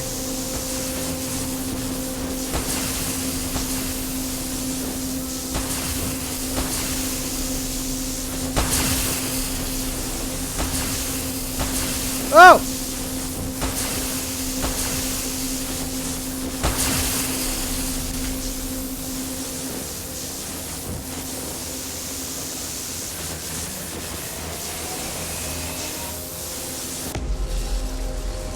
Oh. Okay, we made it. This door is locked. We can't get in there.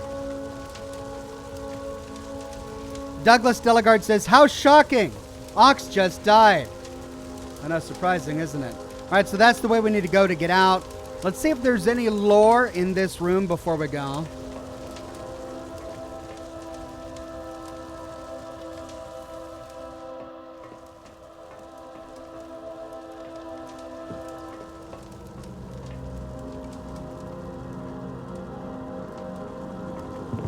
And it doesn't look like it. Nope.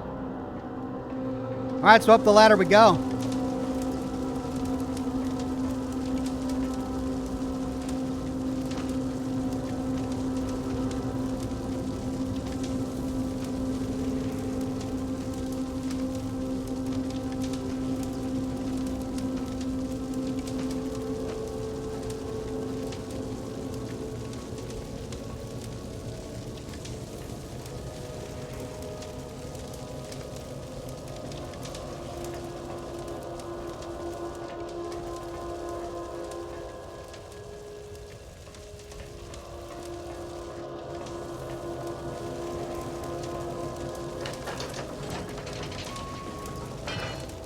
Ooh.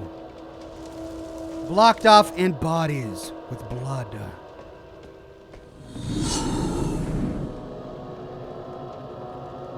What was that? I don't know, man. Whoa! There it is again! Look! What is that? And why do we find them everywhere we're going? Almost as if somebody plotted a path for us.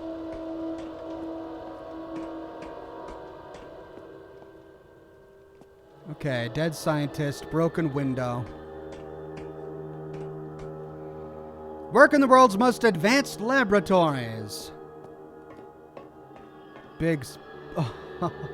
Oh, that's a bloody smudge. Ooh, he slid a ways. Yuck. 214, weather tech.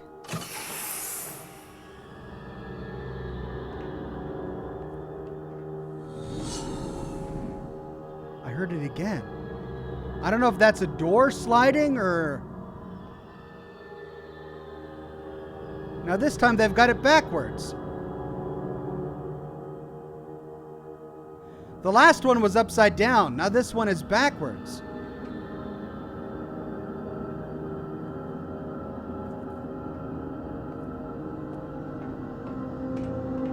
Clean assembly weather tech. Hey! Oh! Stop! Someone was hiding here. Oh, body in the corner. Ooh! Blueprints. Hello. X-ray machine.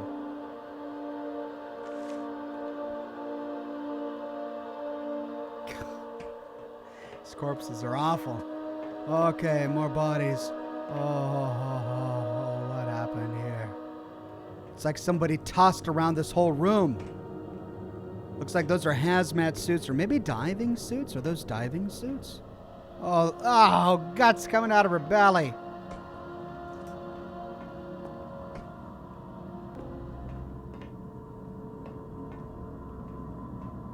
I guess we just keep going. Here I am looking for lore, but I'm not finding much.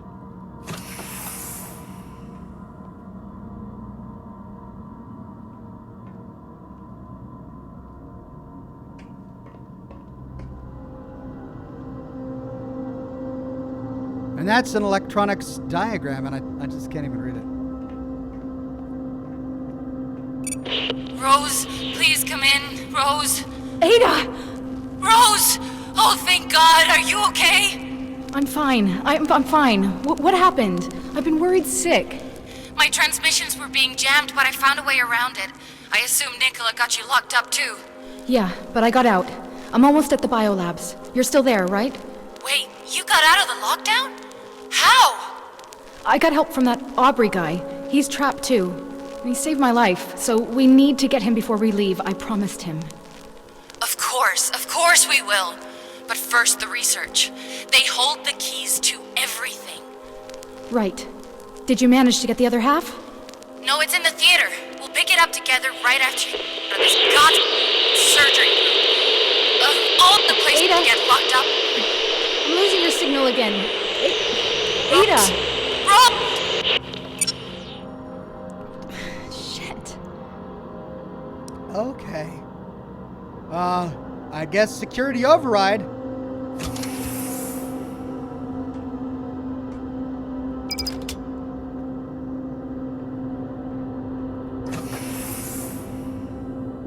Security intersection N7.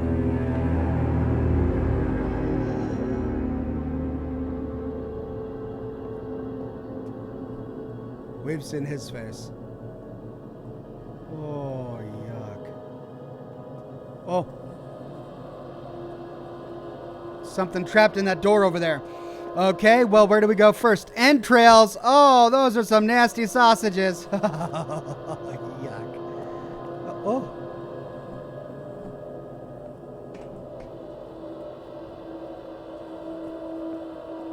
Whoa, some sort of protest or riot or something?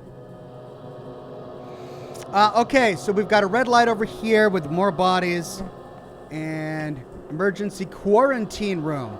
So we can access, 3 codes.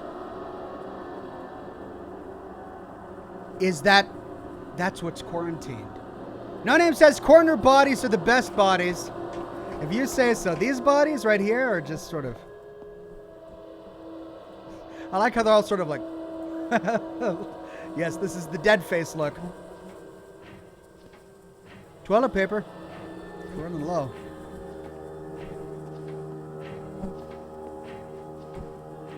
Any messages for us?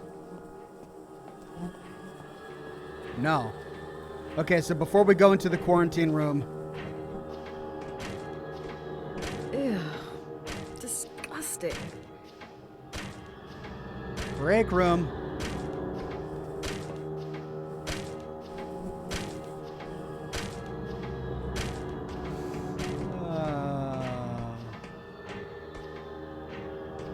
It's the gents. Oh, really? They want me to open one of these stalls. Oh, great. Okay. Oh, don't do a jump scare. Not right now, guys. Oh, they're gonna get me so good. It's not this. It's gonna be this next one. Something's gonna jump out at me. Ooh, this one's got a flickering light even. Okay, here we go. Oh, locked. Okay. Oh, which one?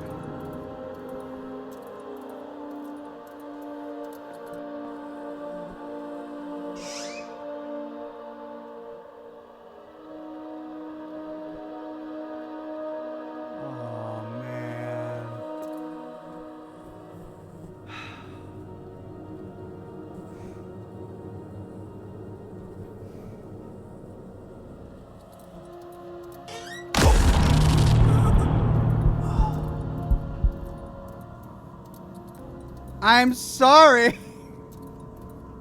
And he dies right in front of me. The first living person we've actually come face to face with, and he dies on the John as soon as we open the door. No one in, no one out. Those are the rules. Maintain the quarantine until help arrives. That's the directive. And everyone died because of it. I kept the code secret when Sophie asked to leave after the first day. I kept the code secret when Professor Santos demanded to enter during the second day. I kept the code secret when the anomaly killed everyone on the third day. I will keep it secret no longer. 32122. Whoever finds this, may you die at peace, far away from here. Alan Turgner, N7 Section Officer. The anomaly killed everyone? What anomaly? Is that the blue stuff we saw on the other side of the quarantine door? Well, that's the code, 32122. I'll keep that for you.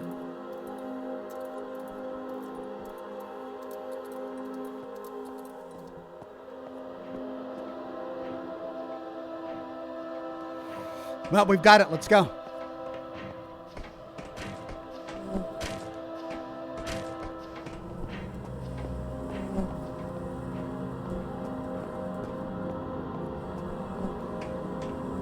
Rancor says, Ox, my wife recently had brain surgery, and your vids have really helped me while caring for her and our kids.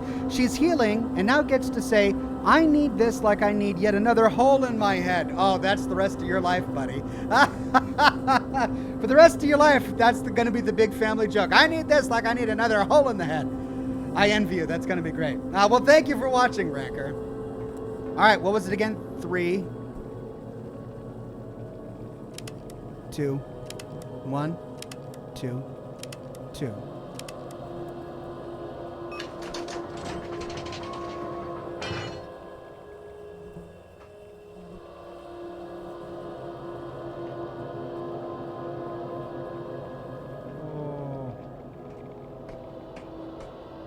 Are we just gonna walk through it? Is that, like, would you do that? If you were on a ship like this and you saw this big blue haze, would you just walk through it?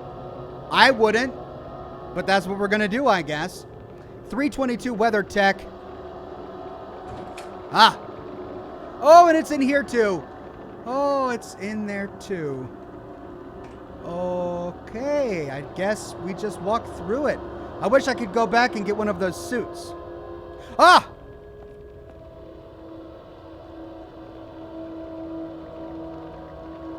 B and H, they're everywhere. Oh, no. Edison. They are unaware of our presence. Strange symbols followed by the phrase, they are unaware of our presence. Well, we just found the cipher, everybody.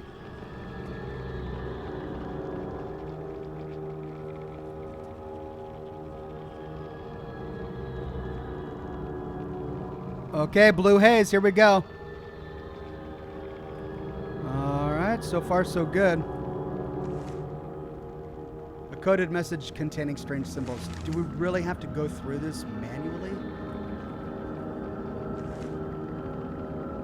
Unsent tube message to Steve Bios, Technology Laboratory N5, from Alan Turgner. He's the guy we found dead in the stall. Technology Laboratory N7. Steve, I've got some partial and complete deciphers. Something big is about to go down. Edison has active agents here. I'm keeping the clean copies in my safe. Meet me as soon as you get this. Notify Mr. T, Tesla. I think he'll want to see this. Alan T. Someone has been deciphering the Edison spy code. Did Tesla know he had saboteurs on board? Oh, well, are we going to have to do this manually?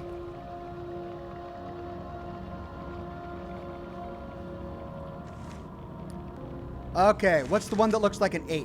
What's the one that looks like an 8? This is going to be another hour. The one that looks like an 8. There. Oh. But it's a double message cipher. No, it's 8 broken O. That's not... Oh, that's it. Oh, okay, so that's O. Then the next one is...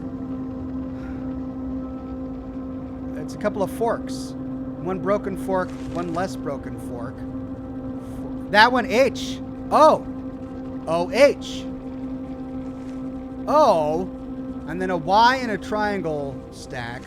Y and a triangle stack. Y and a triangle stack. Nope, not that one.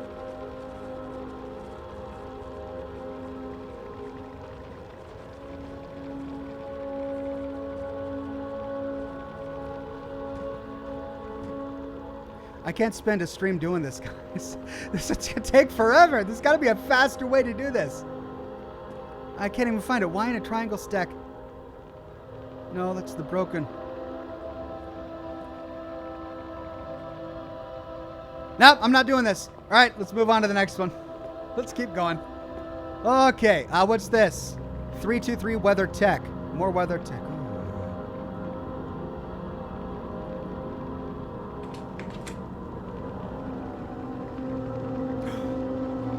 Footprints! Oh no! Bloody footprints. That's not great. Come on, guys. Oh, the anomaly's bad enough. The quarantine, but now we've got big bloody footprints. Great! Just what I need.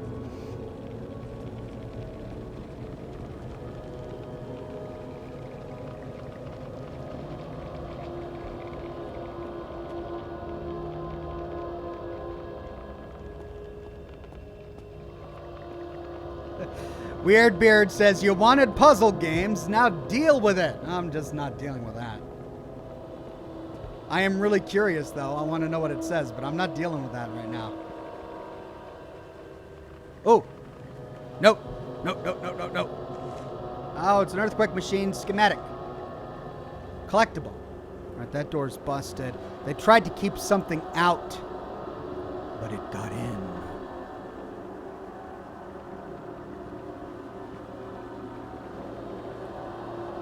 The plant's still alive. It must not be hostile to plants, whatever this thing is. And that's it. So all we get from this room is one schematic and a bunch of bloody footprints? Okay.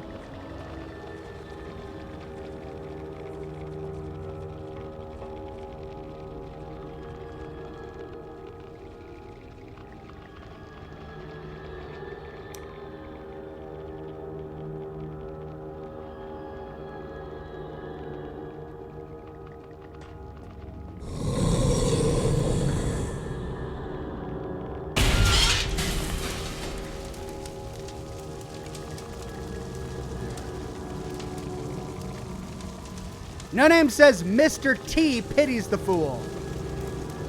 I pity myself right now. Look at that. More footprints. And this just blew up and we heard a big growl.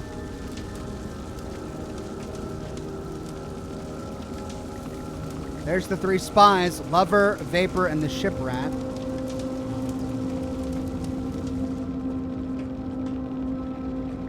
Lecture hall. BG101 says, hey Ox, you seen the new teaser for the Fallout TV show? If so, what are your thoughts? I will publish a video with more of my thoughts tomorrow, but I talked about it at the beginning of the program today. I'm excited.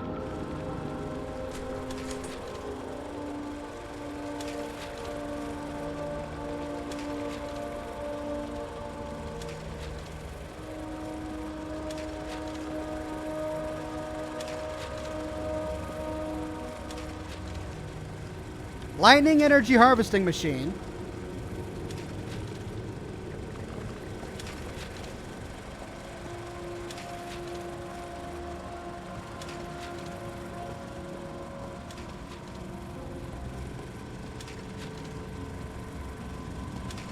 Door out, and we can't see through it. Water cooler. Okay, well, do we go around or do we go through the door?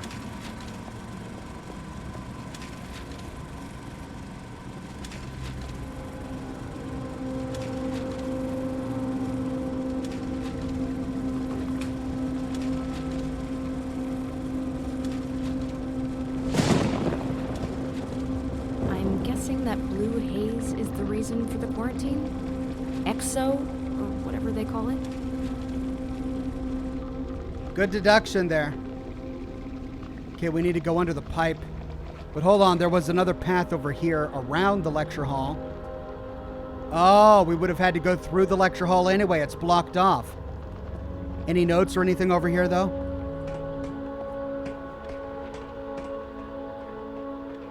Any rooms we missed? Nope, doesn't look like it. Okay, looks like we got to go into the pipe.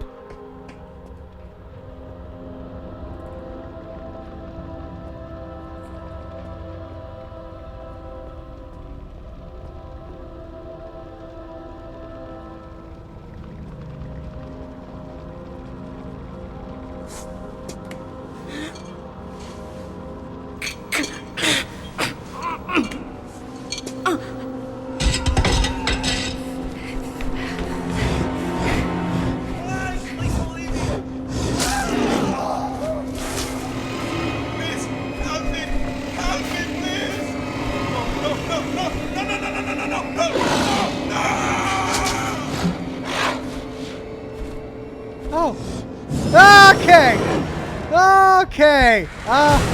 Running. I'm running. We'll run this way. There's another symbol on the ground. Ooh, which way? Oh, okay, we'll go this way. Through the door. Okay. Around the corner. Another symbol on the wall. Oh, it opened before me. Okay, people. Red light. Oh. Thank you. Wow, that was close. Aubrey, What? what the hell was that? That, my dear, was one of the temporal anomalies. That thing is related to time. How does that make any sense? Think of time as a biological system. These things are merely antibodies, cleaning up the mess, which is us. But how did you know? How did you know to close the door? Well, they aren't exactly subtle. Wherever exotic energy goes, they follow. Not that hard to track if you know what you're doing. That's 3 times I owe you. Thanks, Aubrey. So, do you know where the biolabs your sister is trapped? Yeah. She's in a surgery room. Am I close? Yes, you are. Yes, you are. I'm opening all the doors I can for you to get there now. There's an observation room right above the surgery. You should be able to see her from there. Anyway, go and say hi to your sister. The path should be open. I will, Aubrey. Thank you again. Okay, but what I want to do is go through this door. Oh! He hit the door. Look at that. Just in time. There was an entire hallway over there that I bypassed to get into this room. So I wonder if we missed any lore over there. Ball lightning phenomenon harvesting machine.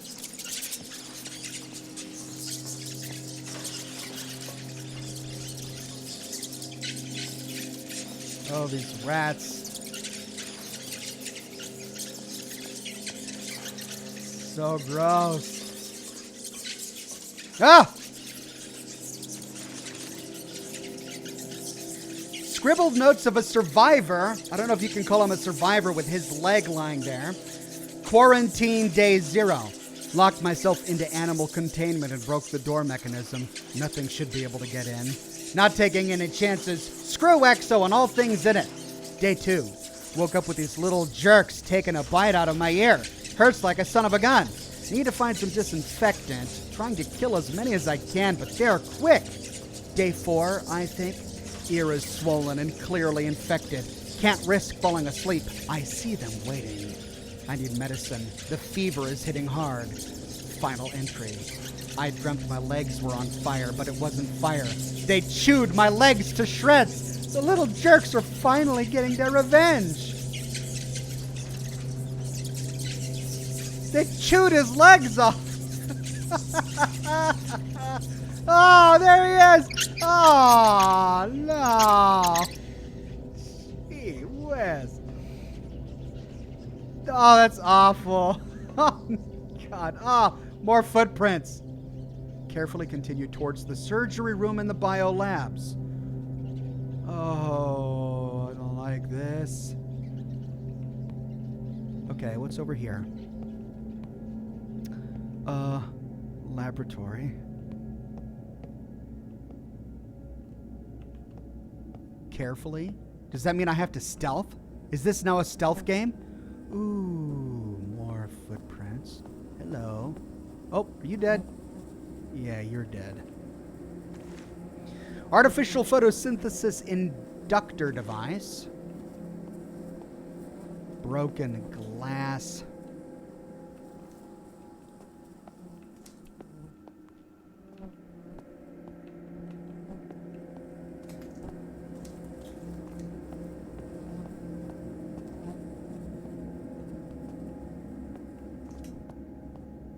And this leads out here.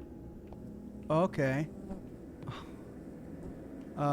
So wait a minute. If I came in through there,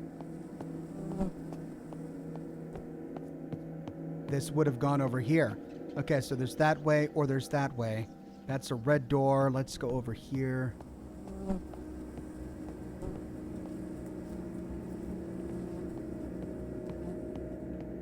Ooh. Ooh!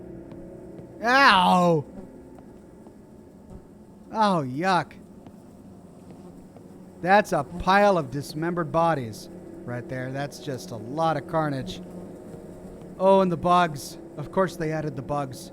So can we get in this laboratory? No, that's red. What about over here? Oh, it's just total dead end. Another weather tech room. Can I get over there? Nope, too many bodies in the way. Can't get to that, whatever it is. Okay, well, that leaves one path left.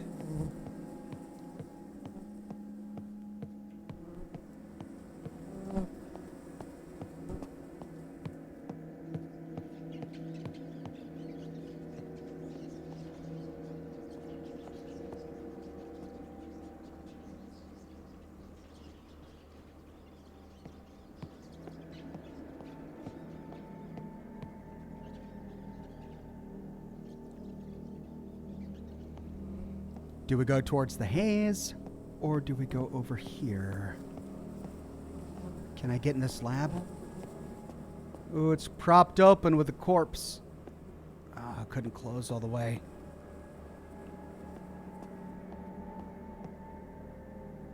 There was an office over there. Is this the right way, or am I about to... Oh, it's blocked off.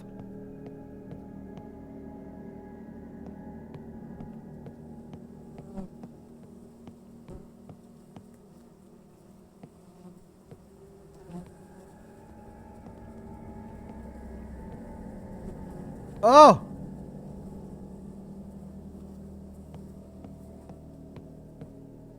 Ladies?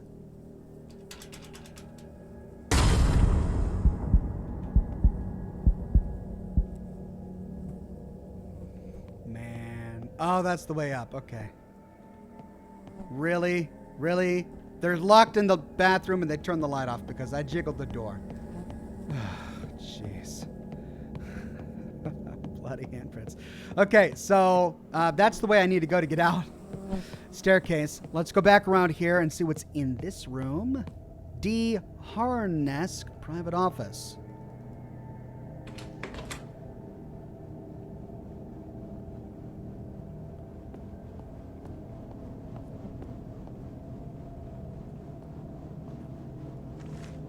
Apparatus for aerial transportation. Helicopter.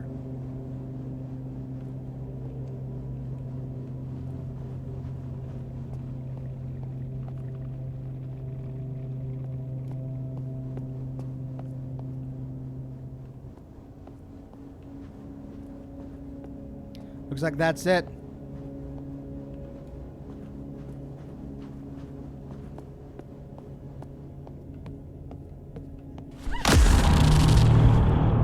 Jeez, man. What? Stop it.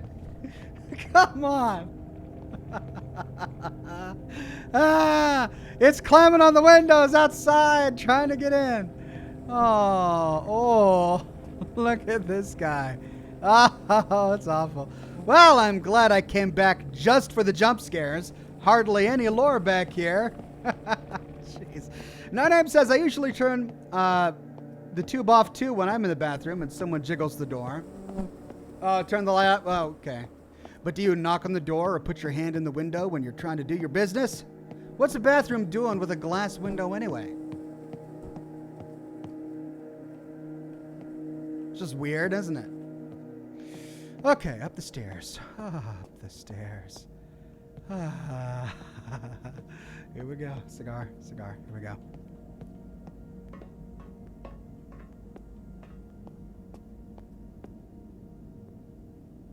Animal experimentation, weather control, time manipulation. Is there any research they didn't do here? Okay, so we're climbing through all the laboratories. We are exiting 28, laboratory number 5. No, we're exiting number 27. We went through 28, so it looks like we're on to 26. Ranker says it's Rancor, like from Star Wars. Also, Ranker, sorry about that. Also, in real life, Edison did spy on and sabotage Tesla. He even electrocuted an elephant to discredit Tesla's AC power. Did he really? That's awful. Electrocuted an elephant. Kinetic rain device.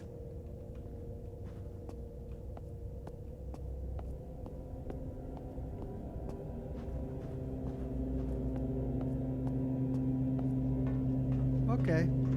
Oh, more footprints. Oh, I'm glad we're going this way. This is making me happy. Oh, jeez. Oh.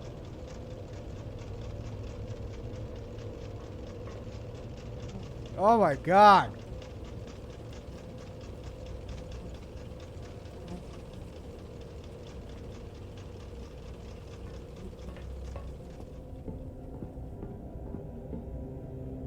Oh! That's her! Fucking thing! Hey, language. Rose! Oh my god! My big sister is here! My big sister is here! Yes, she is. And we, dear sister, are getting out of here. Come on, how do I get to you? There's a door on your right. Short corridor, stairwell. You can't miss it. I will be right down. Ada? I didn't do anything. Ada! Get out! Get out now! I can't. Rose, I can't. Rose, listen to me. It's okay. Really, it's okay. You're here for me. I will love you forever for that. But I need you to do one thing. Get my research, Rose. Save it. Go to the theater and get the second notebook. Together they hold the keys to everything. You can fix this. You can... Promise me, Rose. No. Promise me. Not like this. Not like Promise me, Rose. No! Ada! Oh, of course. No. I promise.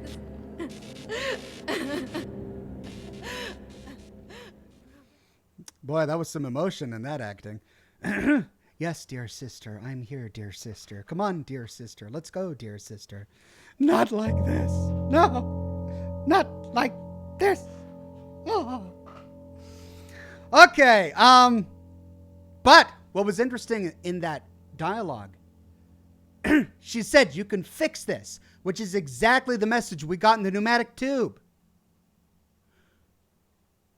So could her sister be the one sending her these messages from the future? And if that's the case, maybe there's a way to use time to go back in time and save her before this happens or something. Chapter 5, The Darkness of Hades. This will be fun. Jeez. Rose, are you there? Come in, Rose. Come on, Rose. Answer me. Rose. Go away, Aubrey. It's now or never, Rose. They're coming. I'm running out of doors to close. I don't care. She's gone, Aubrey. I was too late. But she's gone. I know. But you made a promise, Rose. Scout's honor and everything. Dib. If you don't leave now, they will get you too. Promise. Come on. Get up and get out. The left side door. Go. Well, we're still here?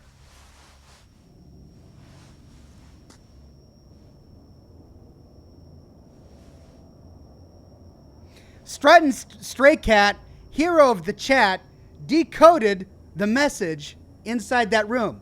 And here's what it says according to Strutting Stray Cat. Oh my God, you actually did it. You are the best. Enjoy the rest of Close to the Sun. It was a message from the developer to us for decoding Edison's message. Oh, God.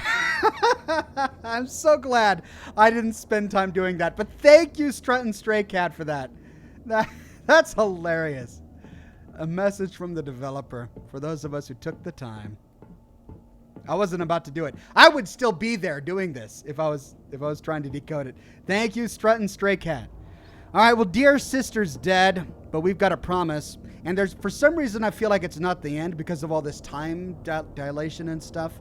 Okay, 270 dimensional physics. Good. Continue towards the physics department. Once you've gotten me out of here... I'm not going to the engine halls, Aubrey. But you said... You promised... I know, Aubrey, I know. And I will stay true to my word. But my sister asked me to do one last thing for her. I have to do this first, Aubrey.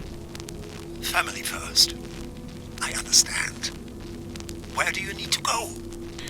The theater. How do I get there? Get that physics department door open while I work out how to get you to the theater. I'll be right back. Well, Aubrey is very understanding. We kind of changed our plans and backtracked a little bit. And he's being very helpful. I hope we can actually save him.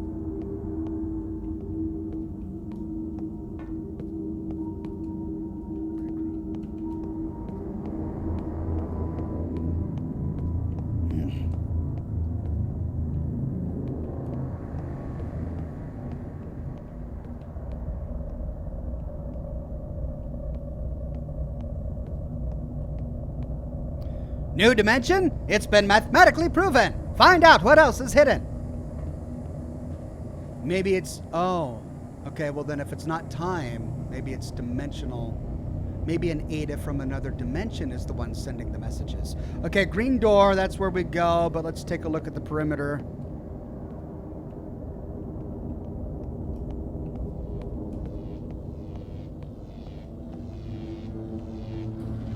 Ooh, we're in a big room. Dimensional physics lab. Ooh, at the very prow of the ship.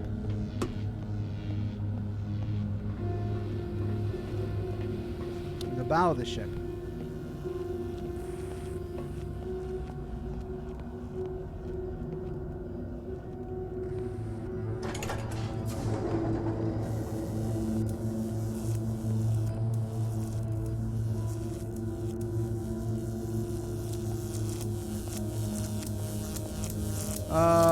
Oh. That looks dangerous. Probably shouldn't get too close to that. How?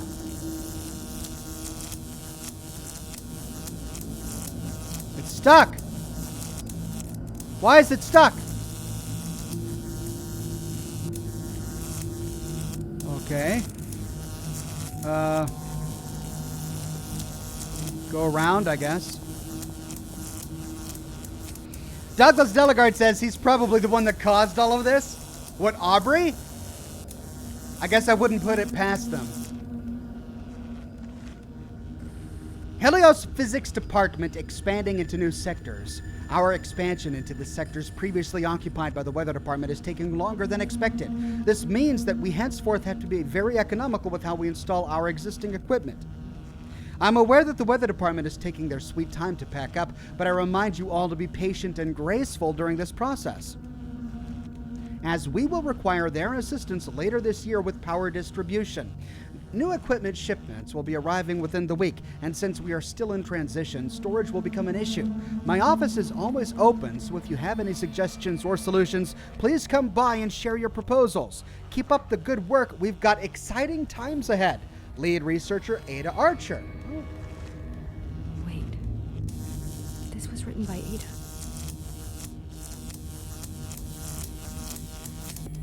Ah, okay.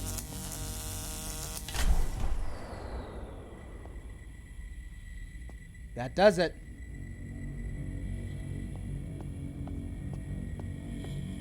So now, if that's... But wait.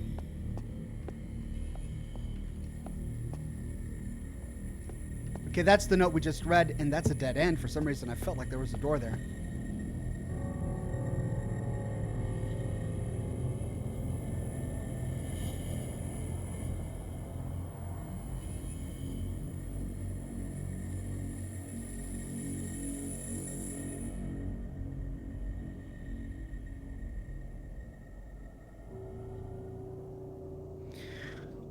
Well, let's see what happens.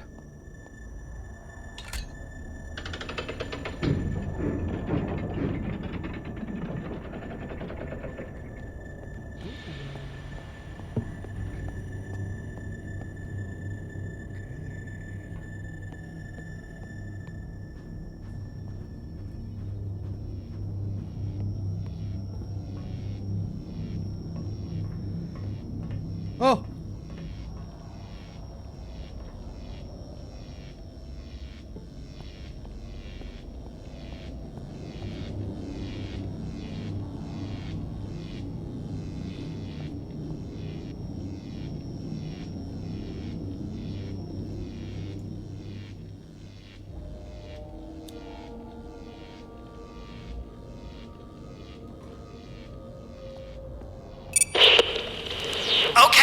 I've got a solution, Rose.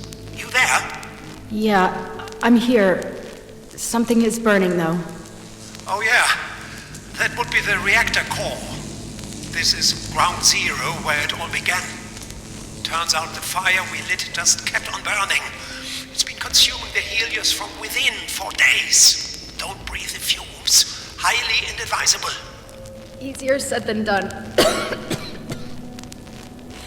You had a way for me to get to the theater? I do, but you're not going to like it. Oh, great. Come on. Hit me. You see where all the smoke and fire is coming from? Well, we're going to walk you straight through the middle of it. I hate this place. It gets worse. The reactor core is shielded, so the receiver won't work once you're down there. You'll have to traverse the flames on your own. I'm I'm going to monitor the exotic energy spread behind you, see if I can contain it. I'll talk to you on the other side. Okay. Any last minute advice? Don't burn up. Okay, so looks like that stairway is the way out. But first, messages.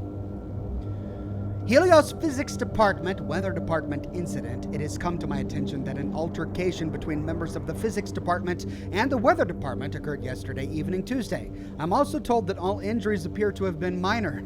They got into a brawl?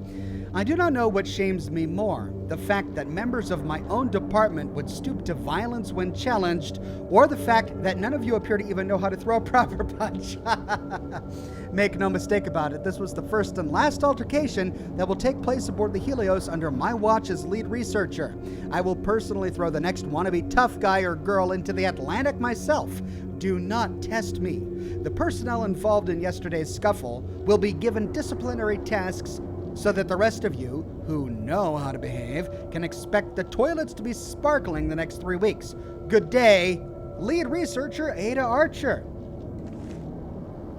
Douglas Delegard says, by the way, I love this game. I'm having a good time too. All right, so let's go to the lecture hall.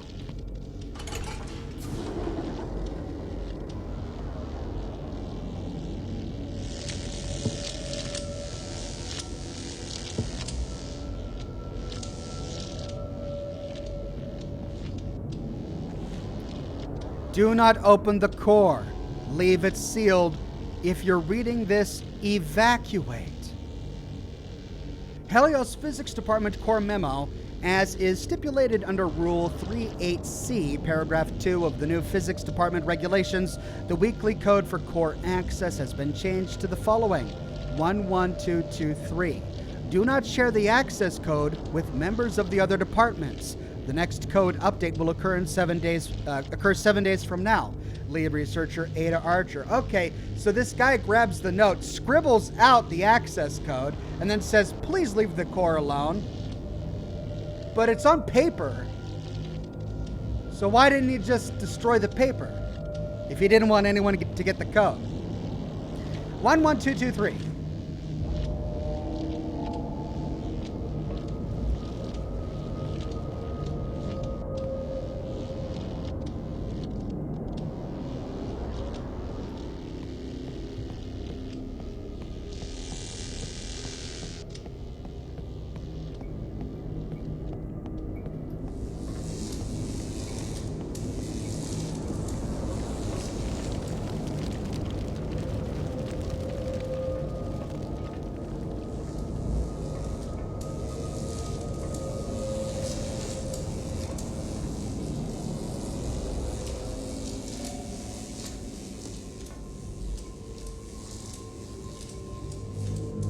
One, two.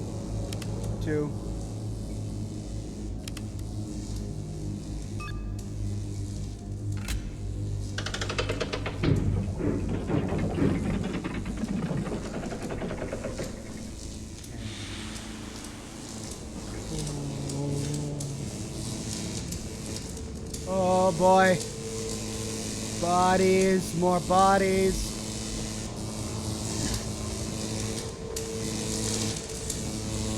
Certain death.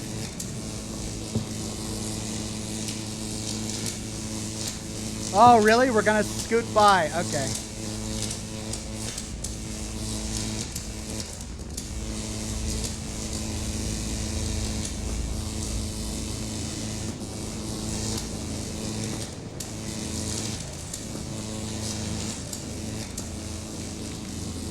Oh, okay.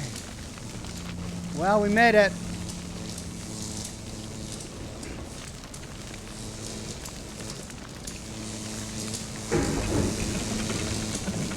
Oh no!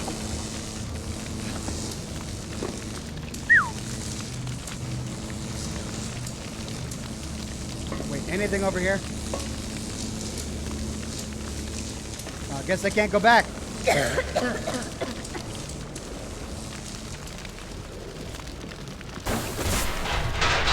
Oh no! Laboratory.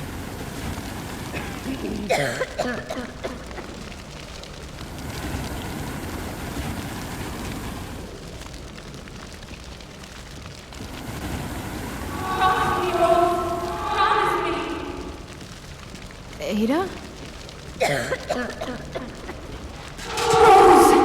Oh my god, my big sister is here.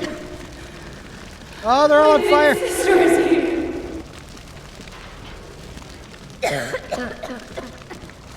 Get me out. Oh no, where do I go? Go to the theater and get the second notebook. Together they hold the keys to everything.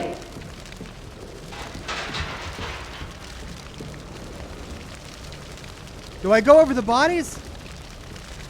I can't.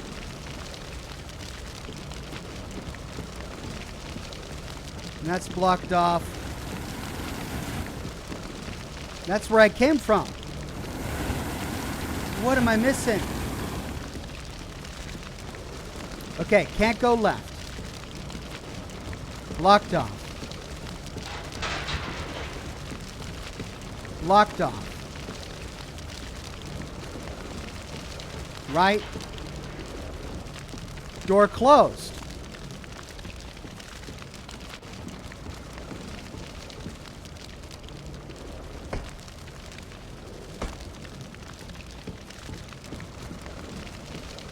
Oh, here we go.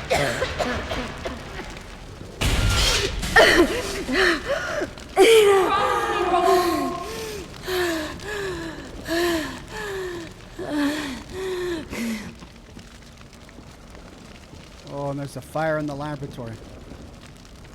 Oh, that's a burned face. Jeez. All right. Here we go. And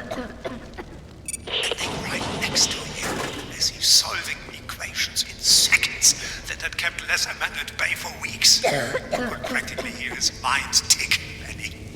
You could hear it like a force of nature. Aubrey. And I tell you what. Aubrey. Hang on. Aubrey. Rosie, you're back. Great. I was just telling Benny here. The theater. Aubrey, how do I get to it? You said there was an elevator? Of course. It's right up ahead. Bringing it to you now. What do you need to do there, anyway? I need to find a notebook. Rose, I cannot fathom the sorrow you feel, and you have my sincerest sympathies. But I've saved your life a handful of times already. I think I've earned to know what this is about. You're right, Aubrey. I'm sorry. I'm looking for a notebook that my sister hid somewhere in the theater. It contained her new research, and I promised her I'd guard it. The entire ship recognized her brilliance, Nicola included. And now she's gone. The elevator is here, Rose. Whenever you're ready. Wolf Dragon Tamer says, sleep well, everyone. I'm heading to bed myself. Have a good night, Wolf Dragon Tamer. Department memo. Helios Physics Department Core Construction. I'm pleased to announce that thanks to your hard work and dedication, we are now back on schedule. I know it's been a rough month, but the latest core inspection showed all active systems to be performing nominally and contamination within acceptable limits. I know you all are as excited as me to get this beast up and running, but we still have a bunch of diagnostics to run before we can truly put her to the test. Until then, I've set aside a small piece of your budget for an open bar night this coming Thursday. Just show your physics department badge at your favorite bar, and you'll have free drinks until midnight. Enjoy yourselves, you've earned it, but don't overdo it. I still expect you up and ready Friday morning. We've got a lot of work still to do, but your diligence is paying off. Thank you and have fun, Ada Archer.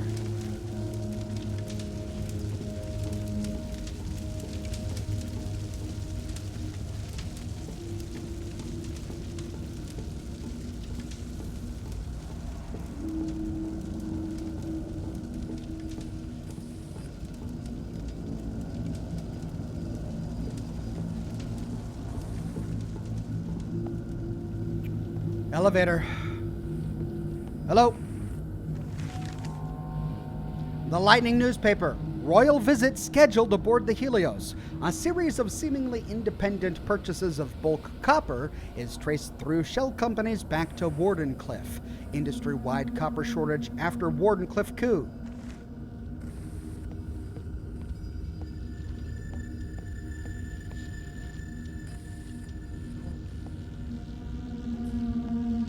Oh. The Examiner. Dimensional physicist Ada Archer joins the Helios. Young, up-and-coming scientist is Nikola Tesla's latest recruit. Official announcement today. Outraged professor claims Tesla is stealing the brightest minds to enrich himself personally in open letter of protest. Tesla's latest. The electrician illustrates 3 new discoveries. So that's Ada Archer, our sister.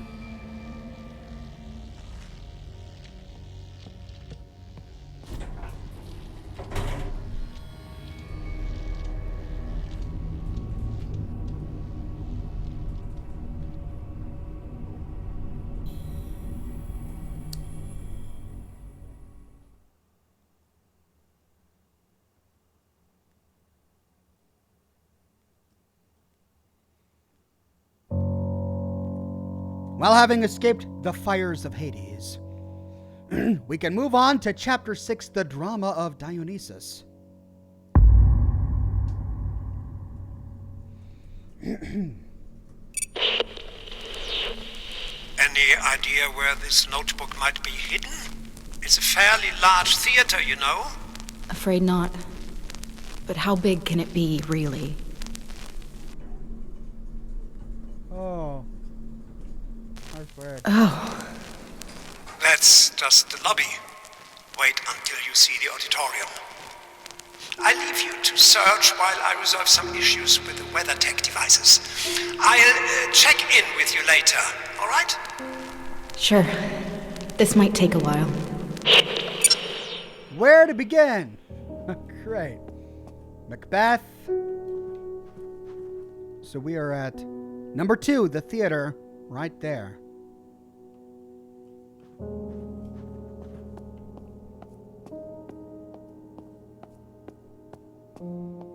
And we need to search for documents, too. Okay, so to the west, we've got rail station blocked off. Check in over here. Ooh, new tube. In the future, we will correct the past. Just keep your promise. And it's signed with that. See, this is what I think. These are from Ada. In the future, we will correct the past. So we'll be able to bring her back? So then what? Is Ada from the future sending these notes of encouragement to the past? Meeting her along the way? Is that why we kept seeing those glowing green symbols? Is that Ada saying that we're going the right way?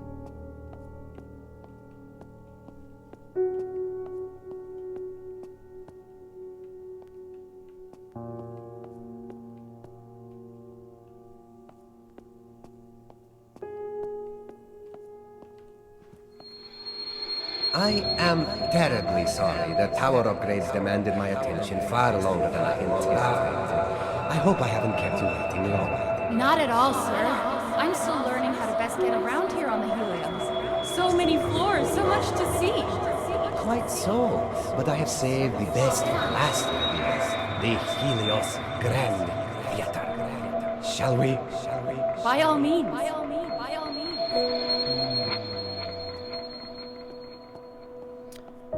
So when Ada Archer joined the group here, Tesla himself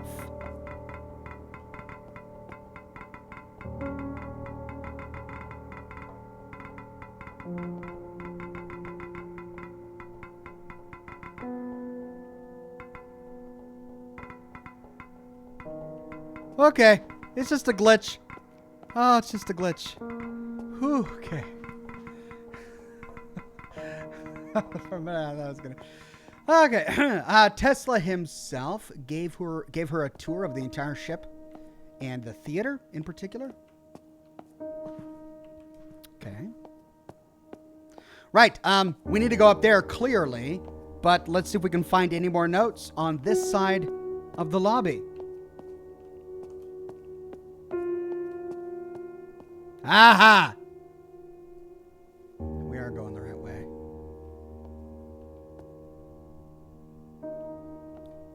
But nothing here.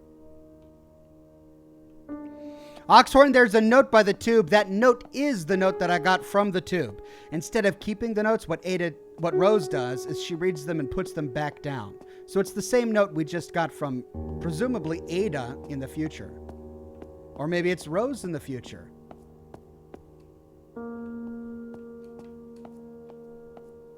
Okay, that's it. Up we go.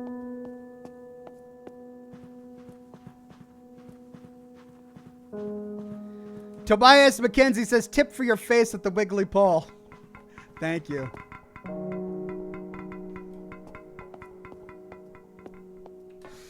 Oh, wow. So upstairs, but it looks like both have been blocked off by chairs. Yep. Let's run to the other side to verify, just in case. Don't want to miss anything. Gotta be thorough.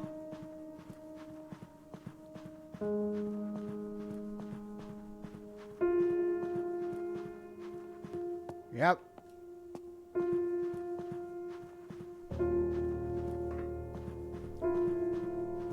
Ooh, dissonant. Dissonant music. This is just... what? Like, where does this money come from? To build something like this? Golly. Oh.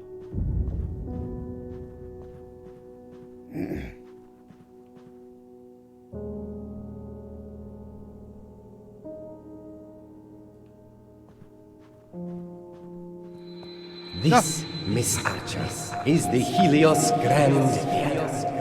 Wow. I'm glad you like it. We have a wonderful lineup of performances this year. And if you look closely, up there, that is your private balcony from where you'll be able to watch them all. The balcony used to be my own, but I insist you take it as a welcome aboard gift and as a token of my appreciation for your research. What? I don't know what to say, sir. Oh, it is the least I can do, and please, call me Nicola. Thank you. But what will people say? Won't people gossip? Me sitting in your balcony? It's not mine, not anymore. And people will always gossip. It interests me little. Come now, let me show you the view. Of course. Of course. Okay, Nicola gives Private her... balcony. Would you hide your research there, Ada? gives her a private balcony. Why? She's fresh aboard the ship. The three opera singers. Oh, this person had a crush on the left guy over here. Two of my greatest fan, Thomas, be well, Javier. Oh. And that's it. I can't go anywhere else, can I? Can I go down each of these? Yeah, but they're blocked. Blocked. Oh, nope. Can't go down there. Up. Ah. Yeah. Blocked. Blocked. And the rest is blocked. Let's try the other side. Wow, I caught you live, says Zero Core. Yes, you did. Good to have you on the program. And this is blocked by an entire pillar. Ooh. So just that one note. From Javier to Thomas. Okay, can't go that way. Must go this way.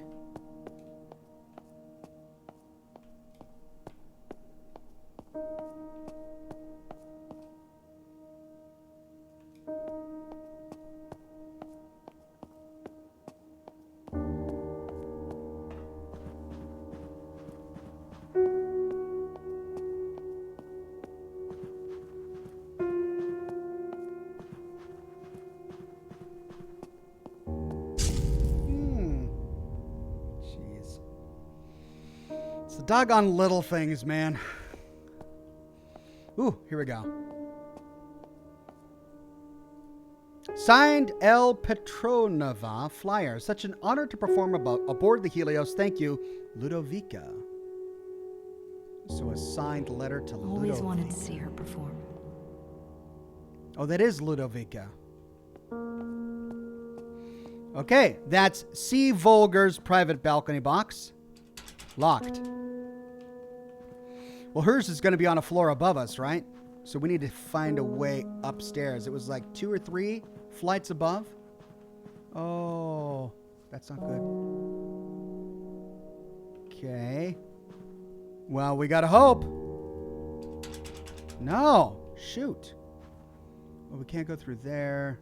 Yeah. I was scoot by. Oh, okay.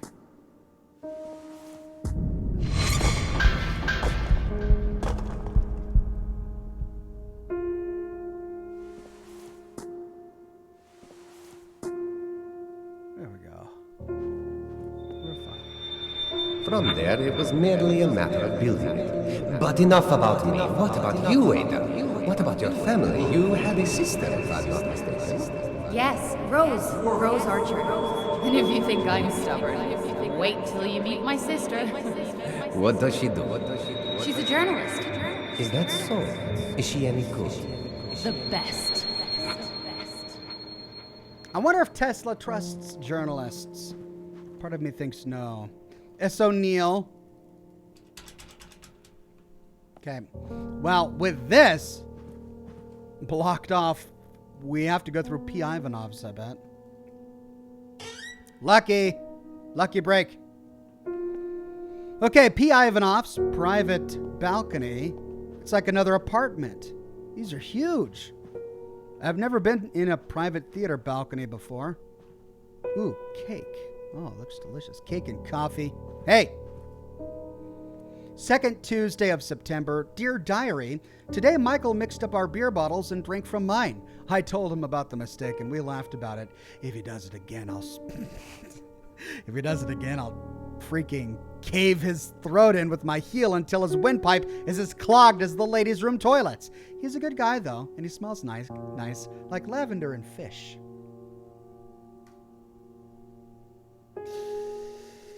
Well, fine people aboard the Helios. Oh. Ah, so that's how we do it. Oh. Okay. Oh. Just a bit of a balance. Slowly. Nope, too far to the left. Nope, just squeeze. Easy. Yep. Easy now.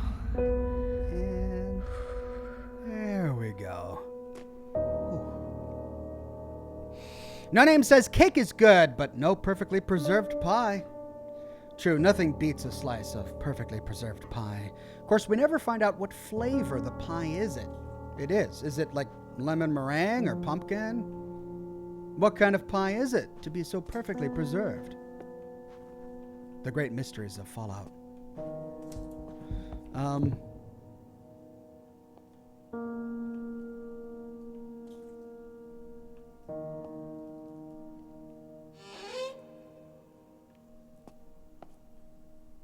Okay. Oh. Great chess tournament. Will you beat Professor Steins? We already went to his room. Miss Archer got lucky because Ada beat him at chess. Oh, he's a little salty. Ah, here we are. I do hope it will provide you with much joy while aboard the Helios. It's wonderful. I really cannot thank you enough. Nonsense, my dear. Just continue to pursue your theories. That will be gratitude plenty. Little Timmy says, Timmer! Rob, Timmer.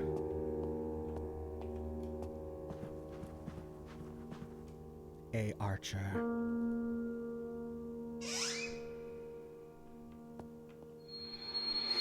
I truly believe you are onto something revolutionary, Ada. It's just missing that final spark. I hope the Helios will provide the resources required for us to find it. Because when we do, we will have changed the world forever. To changing the world. To changing the world. Changing the world. Search Ada's balcony for her secrets. Wow, look at this view. I mean, this is a beautiful game. There's just no denying it. Look at this thing. It's gorgeous. All right. Research.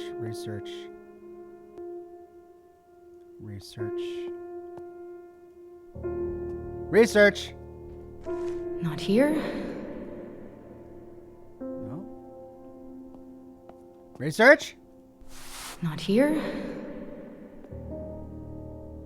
No.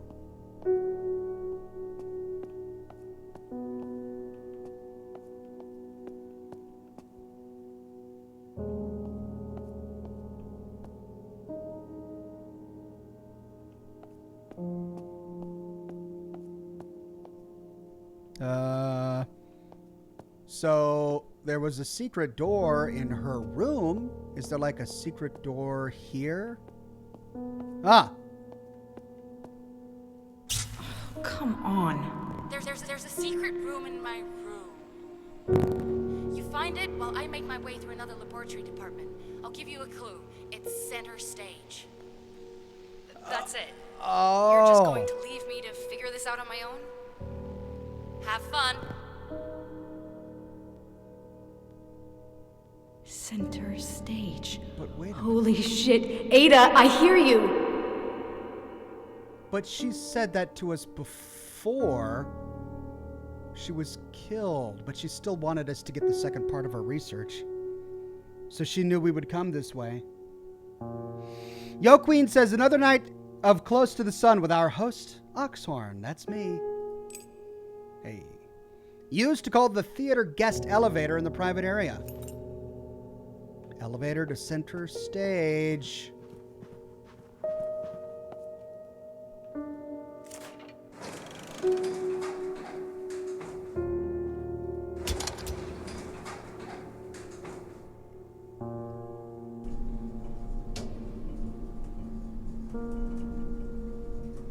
I still don't get these visions of Ada. Or how the radio played our conversation from the past. But it's like she's still here. Leading me onwards. And yet we left her body behind in the operating theater.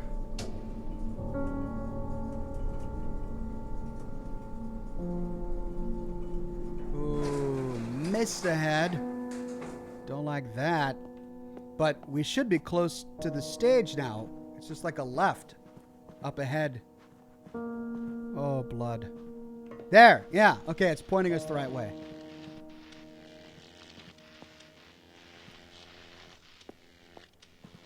There we go. Whoop. All right, center stage. How do I get up there? Well, we'll find a way. Let's look around back here first. Really?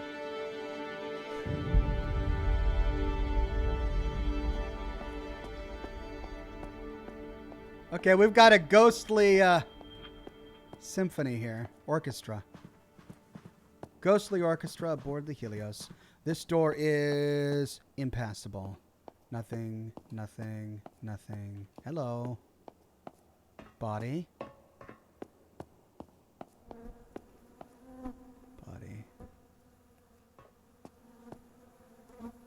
Oh.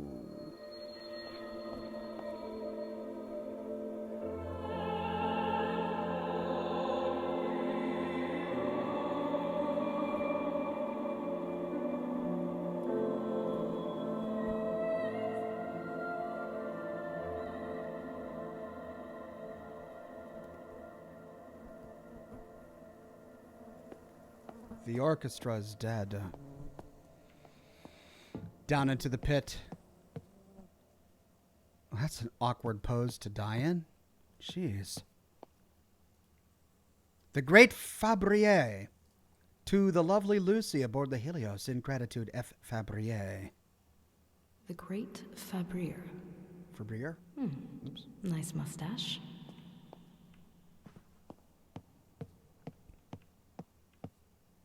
Okay, that leads up. Let's explore the other side of this symphony pit first. Oh, and there's another staircase going up. Great.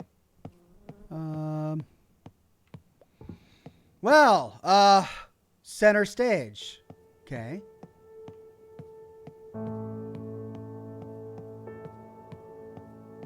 Okay.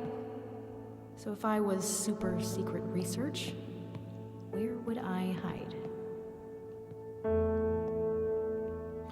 So here we are, center stage. Lots of pots about that I can knock over. Great.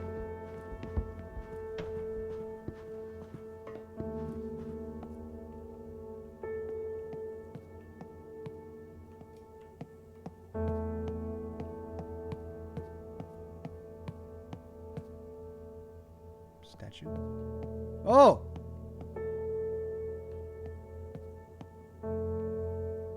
Is that it? Hold on. Let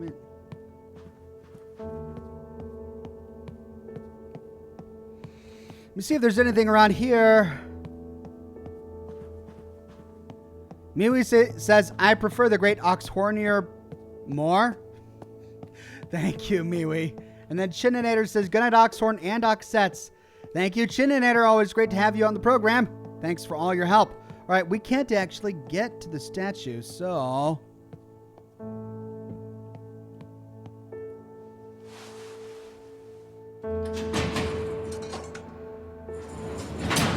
Ooh.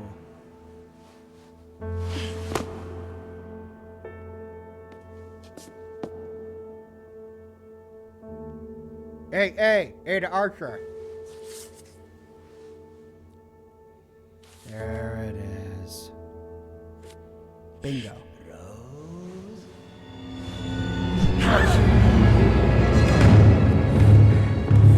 Oh no. Okay. Running. Do you remember me, Rose? Do you remember what you did? One way. No way out. This is all your fault. How is this my fault? Why does he keep saying this is my fault? Jump! Shit! Where did he go?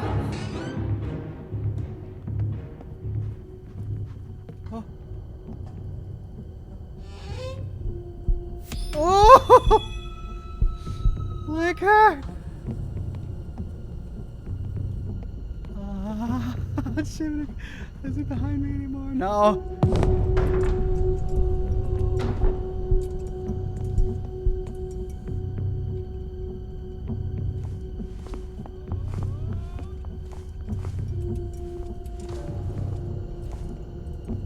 She's here now. Rose! Run away. Run away. Am I dead end? Oh no. Look!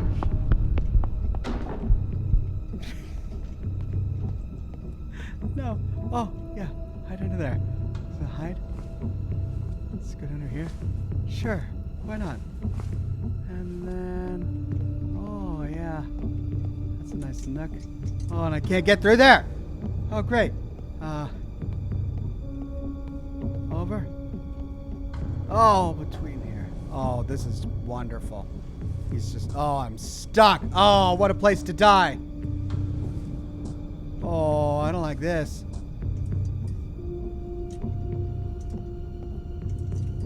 Okay. Up. Over.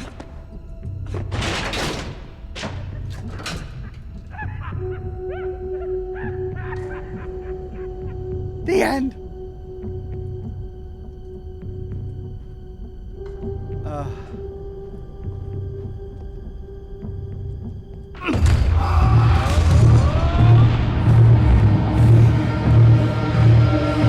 Green light. Jump. Red light. Green light. Make your peace. Our collective suffering ends today. Why did the arrow... No!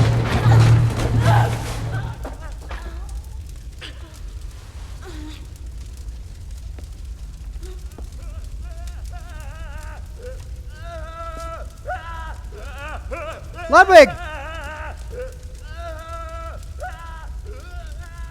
Oh, he's burning to death.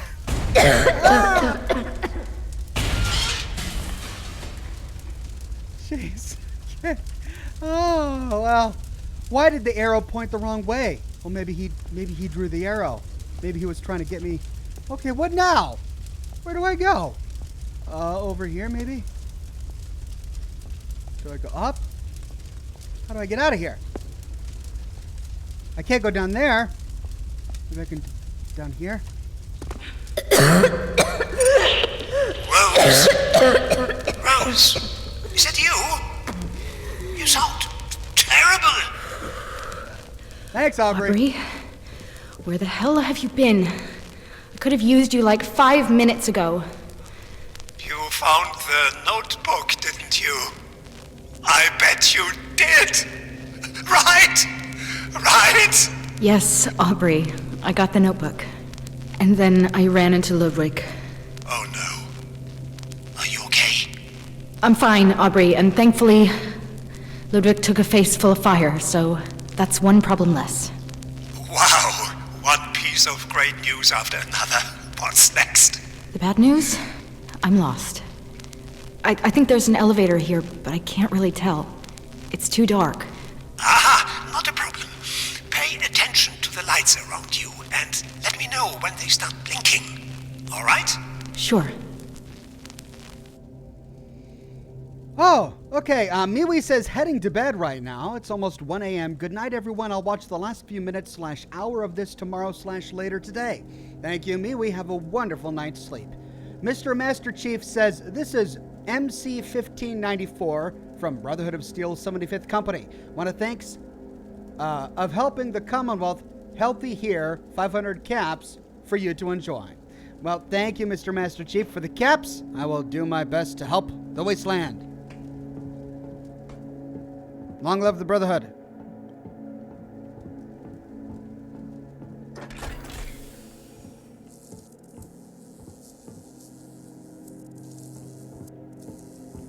Ooh.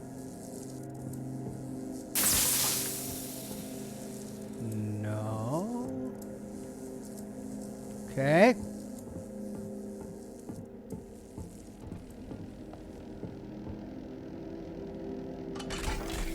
Yes.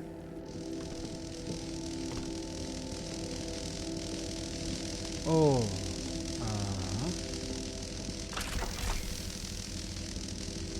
Ah.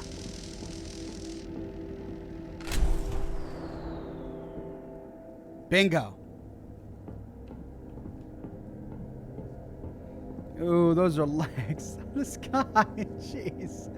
Something severed his legs. The gore in this game is just off the charts.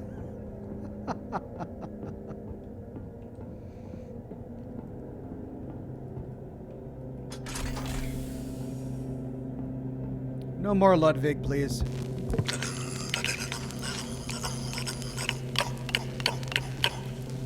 Anything yet? No, nothing. Wait! Now! Aubrey, now! Oh, that's deck 66. Next order of business, getting you that elevator. Fantastic, Aubrey. Thank you again for everything. I'm coming to make good on my promise. You have no idea how good that sounds. Wait, let me get the doors. Okay. It's over here. It's over here.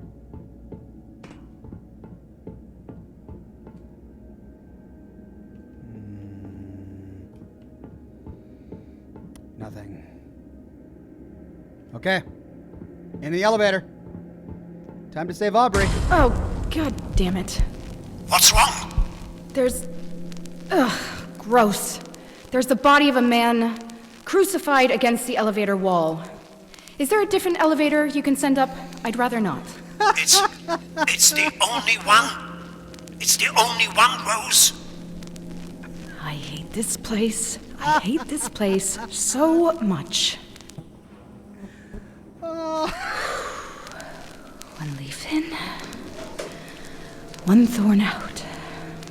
Thanks for doing this, Rose. Yeah,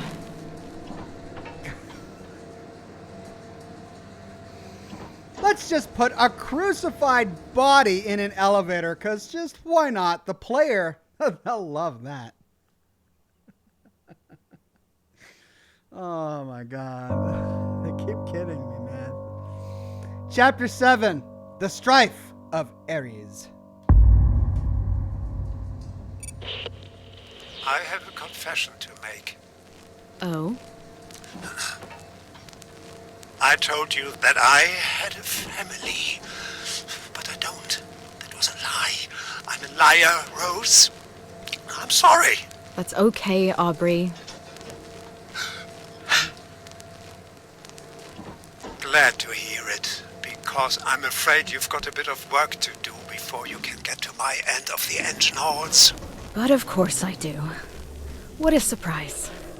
Where do I go? Make your way to the local engine hall. You'll have to find a way to the other side of it. Yes! The power couplings, Benny! Hey, Rose. I gotta sort this out. I'll be back in a jiffy. Just don't... Don't what? Aubrey? Aubrey! Great. Don't what? Bye, guy. Ooh. So why did he tell us that about his family? Was he trying to humanize himself? We were already doing this for him. Oh, jeez. All right, well, that's a dead end. And we can't go up there. That's a dead end. Follow the green light.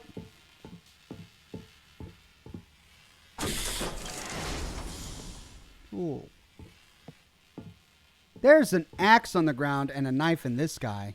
This can't all be Ludwig, can it? Ludwig. So if not Ludwig, who's murdering all these people? I mean,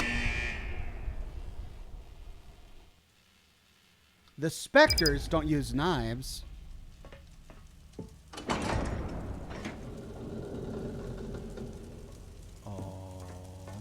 Okay.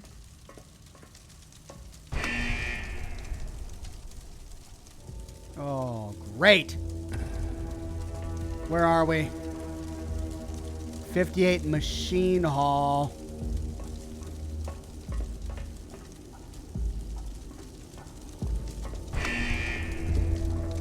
It's a maze.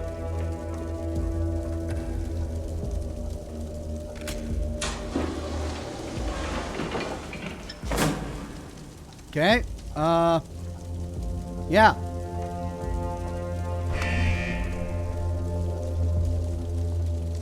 Oh.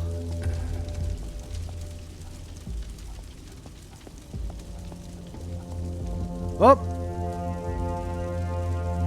Maintenance report number 2381 or 18. Inspection verdict failed. Inspector notes how these power couplings are still functioning is beyond me. Look at them. The only thing holding them together is rust and dust. But that's not the scary part. You know what happens if these were to fail? First, the D12 panel would overload, preventing the automatic pressure equalizer from receiving updated values. Normally, this would cause the local heat trigger to flip, preventing the situation from escalating. But since the heat trigger is entirely missing, that won't happen. The result is catastrophic pressure building in the discharge tanks, causing a grade C+ explosion where anywhere from 4 to 10 casualties, depending on the shift, would be expected. If you want to gamble with lives, at least have the common decency to say so openly. Jerks. Aubrey King, Technology Department, Maintenance Division. That's right. We read when we inspected his bedroom that he got demoted. Tesla demoted him. Hey, there's another symbol.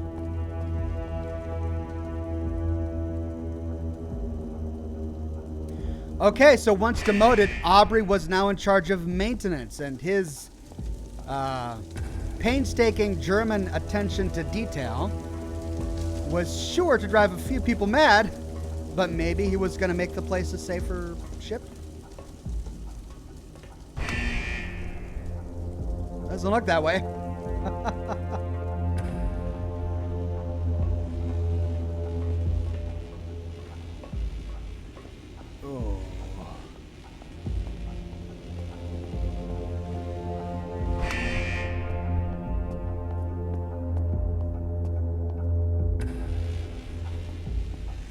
Ladder up. Bodies in the back. Guess we go up.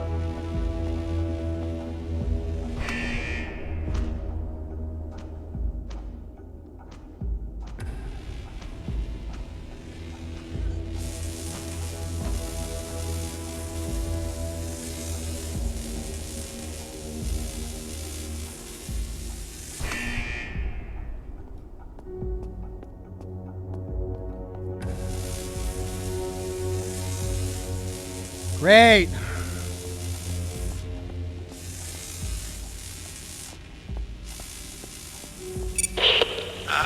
Rose? Aubrey, can you do something about the power coming and going? I thought you had that area covered. There's a bit of a hiccup with this, with a large electromagnetic distribution coil. It seems to be pulsating. Yeah, that means nothing to me, Aubrey. Speak plainly. Rosie, we are harvesting electricity from time itself. This shit is complicated, okay? You just find a way forward and don't die. Ah, great plan, Aubrey. Your best work yet. You hear that, Benny? Rose is giving me attitude. I really hope Benny is a good guy, because he's hilarious.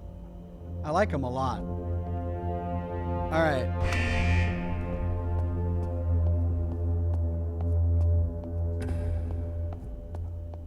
Hate this with the lights. Please keep the lights on. Ooh. Is this how we're going? Oh, great. Oh, my favorite thing, ledges and heights. Sure, why not? Oh.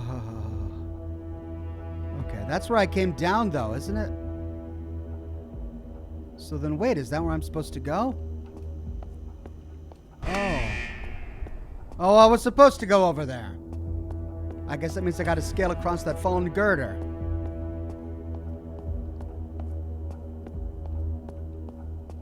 Yep.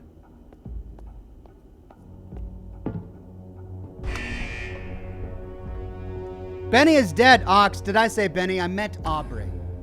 I'm sure Benny was great too, but I really like Aubrey. He's funny. Oh.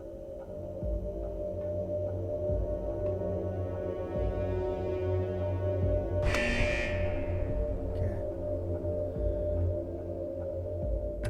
There must be a time vision of Aubrey giving a lecture or something. Okay, so I need to go up there, but what's all this? I can't do that now.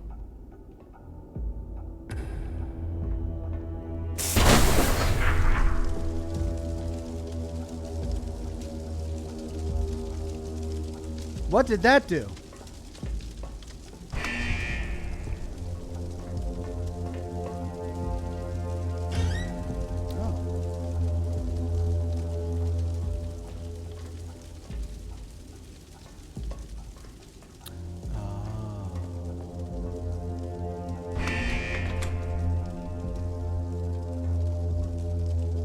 I see.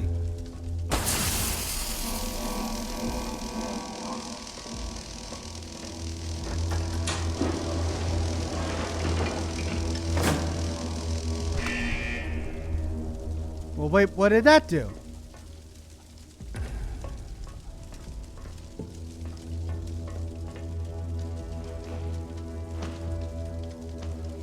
No Name says, Brother Ox, are you excited for the Fallout series coming to Prime Video? God bless you and yours. Glory to Adam. I'm really excited, No Name. Thank you very much.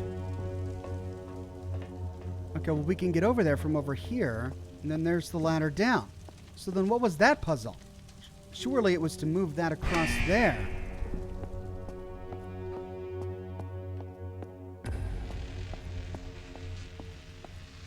Okay, down we go.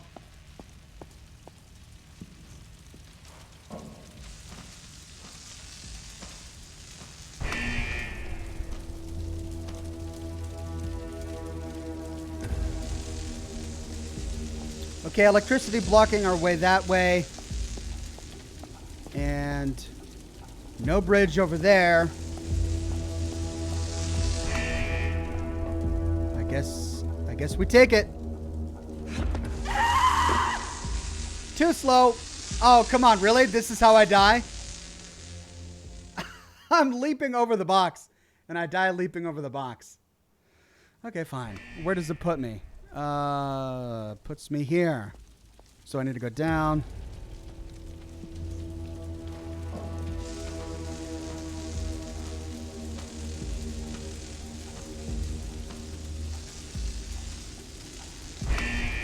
Nope, I won't have enough time. All right, let me wait for it to cycle once more.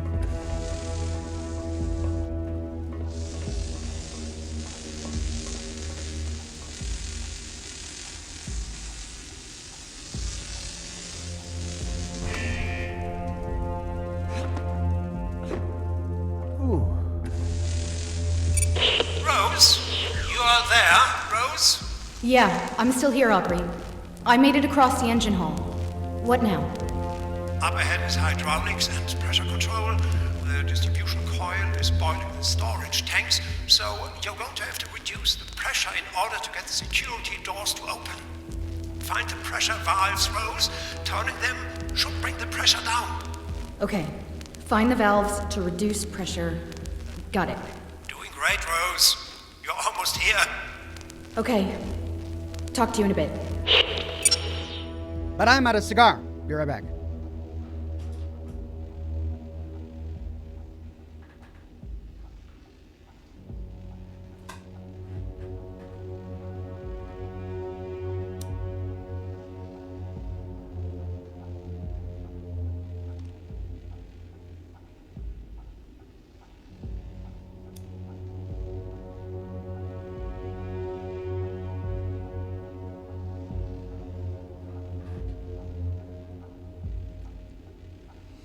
Tobias says, trying to picture making it through all of this fire/climbing rubble in an old-timey, awkward-as-heck dress and just shaking my head and laughing.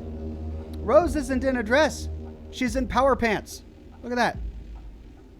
Power pants.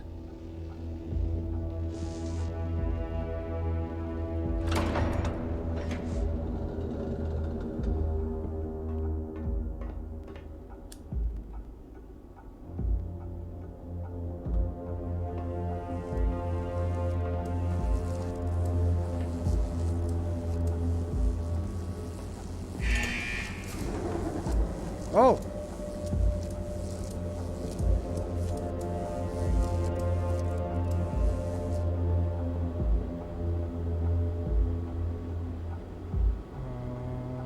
Okay.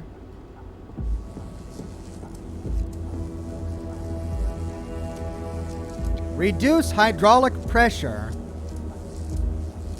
by controlling the correct valves. So we need to find valves.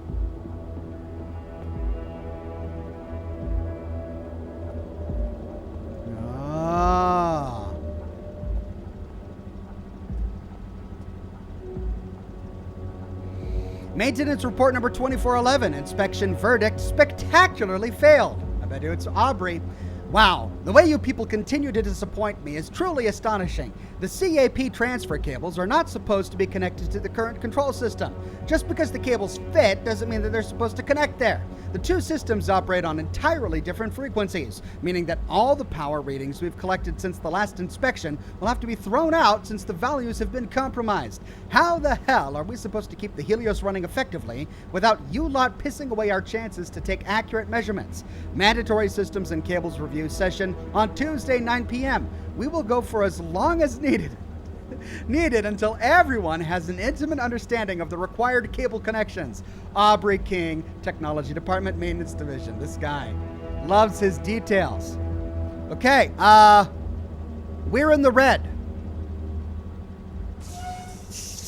Come on. We're still in the red.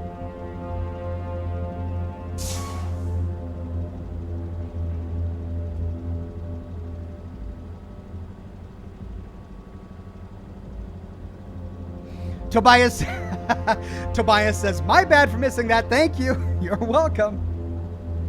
Okay, so if we have to turn the right valves, then maybe that just wasn't one of the right valves.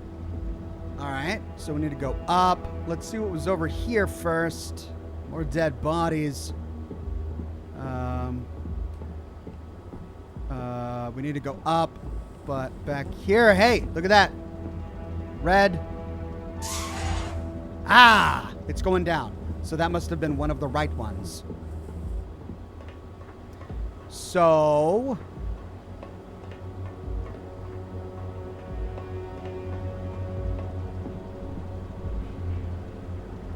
Earned it, Penny. Earned it. Aubrey? Years of... Aubrey!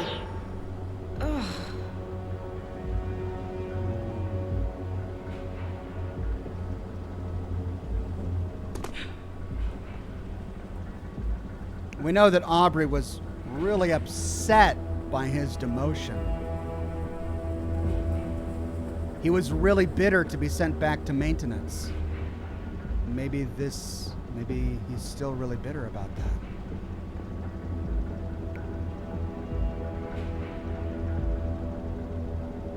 Oh, yeah. A loose pressure valve wheel used to control hydraulic pressure. It's old and consumed by rust. Okay. Right. Wow, that did something. Green door. Let's continue the loop first.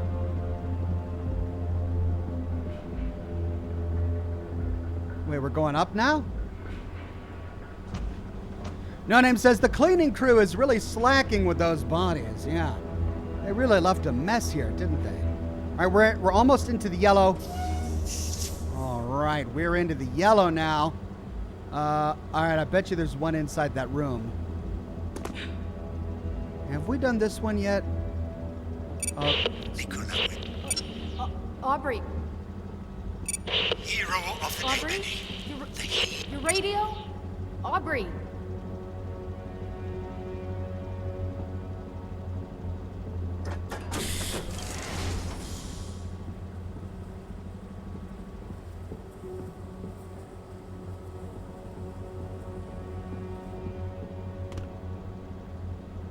Ah!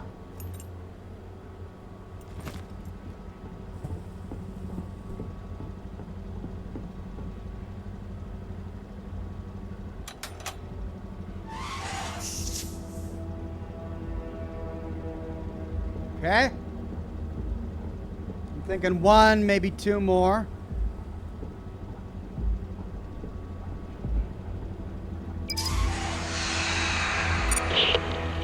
You did it, Rose. I see green all over my sensors here. The security doors should be open. Just one more hurdle, and then we can get the hell out of the ship. All right, one more hurdle. What's up next? Well, you remember that malfunction in supersized electromagnetic distribution coil? It's... You know what? Some things just need to be seen. Come on through.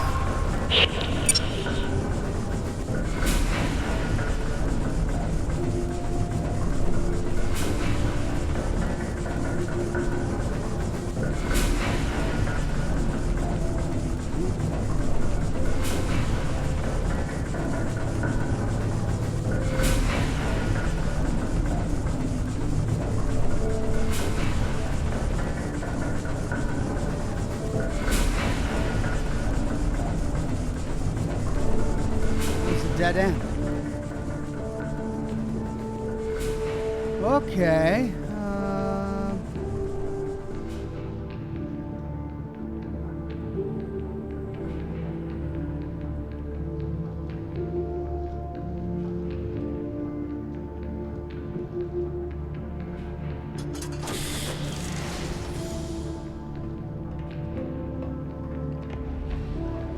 Ooh, unstable.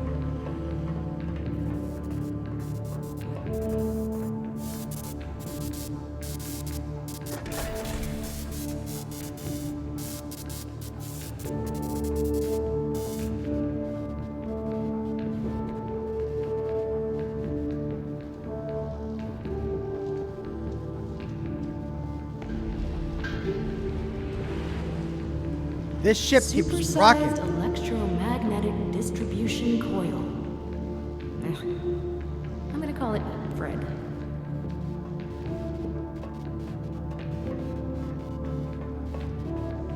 Oh. Oh, shit.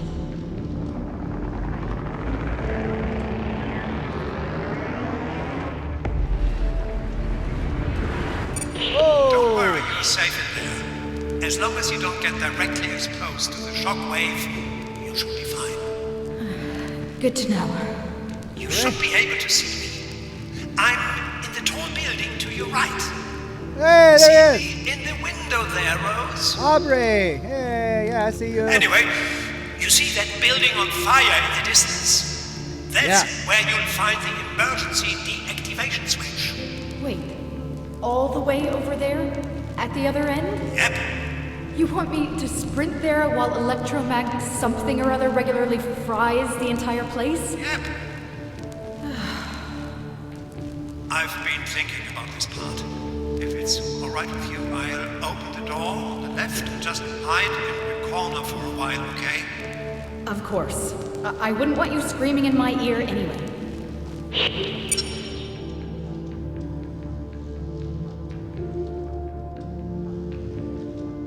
Well, great. Okay, so we got some sprinting to do. Doggo says, bet Rose jumps dimensions and lands in the Fallout universe. Spoiler alert, keep up the good work, Ox. I bet she does. Ooh. Maintenance report, number 2412. Inspection verdict extraordinarily failed. Inspector notes, I have been told by Wardenclyffe representatives that referring to the maintenance team as assholes is not in line with corporate leadership procedure, so I will henceforth refrain from using that term when describing the team. Instead, I will be referring to you lot as defective jerks, since I swear it's like you guys are deliberately trying to piss me off. Here's a sample of the many things that the latest inspection uncovered. Burnt out fuse on section panel number 122B, melted safety pin on distribution hub number 4, faulty high voltage cable between T3 and T4, pressure pump number 26 doesn't work at all, fuse box 14L contained no backup fuses, only toilet paper. Missing thermostat on 3 out of 4 storage tanks. Pump 34W is leaking hydraulic fluid. Missing multiple pressure control valve wheels. The full list of defects is nailed to the coffee machine in the cafeteria. I might have slipped with the hammer when nailing the list to it, so it appears you'll all be performing this week's maintenance without your regular dose of coffee. You'll thank me later. Aubrey King, Technology Department, Maintenance Division. He was so mad he sabotaged their coffee maker. That's just low. Low blow, Aubrey. Okay, how do we do this?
Okay, so how do I get over there?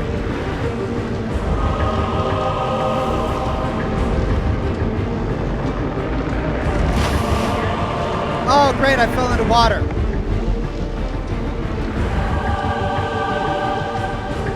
I guess she can't swim. Fall into water, you die. Oh, great. What?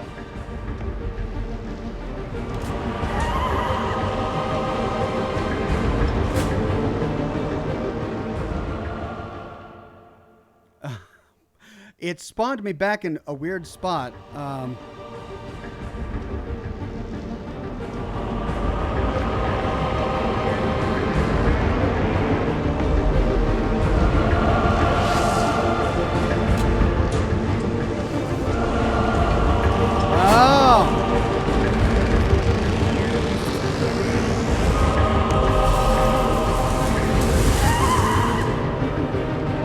Where am I supposed to go? What am I supposed to do? Okay. So I pulled the lever. Am I not supposed to get to that room? Burning building. Too slow.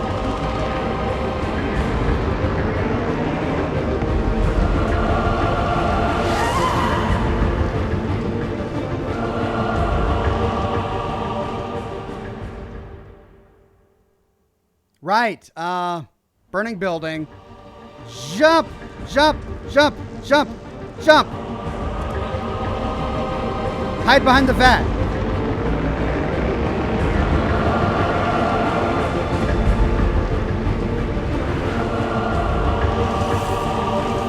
Burning building. Burning building. Here we go. Hide behind the vat.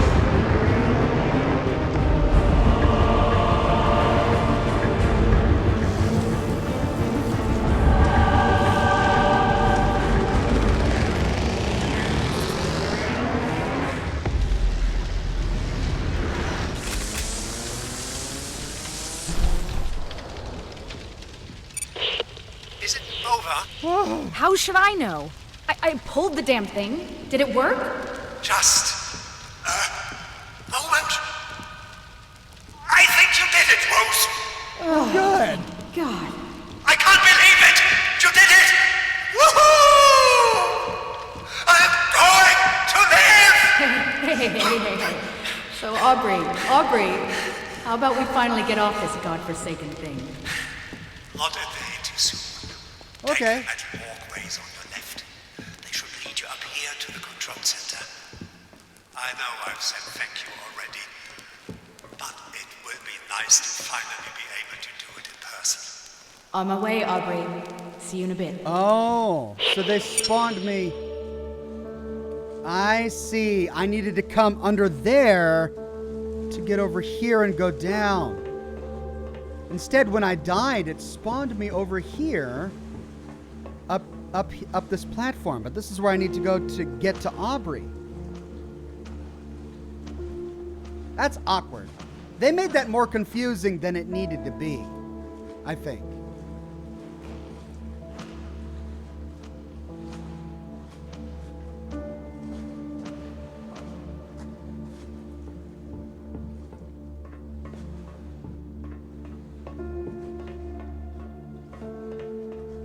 Aubrey knows of a shortcut off this thing. Ooh, I don't fancy going back the way I came.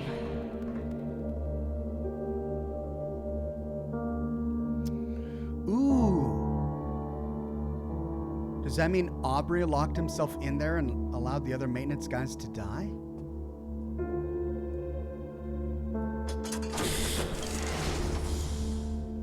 Aubrey? Hey. Aubrey?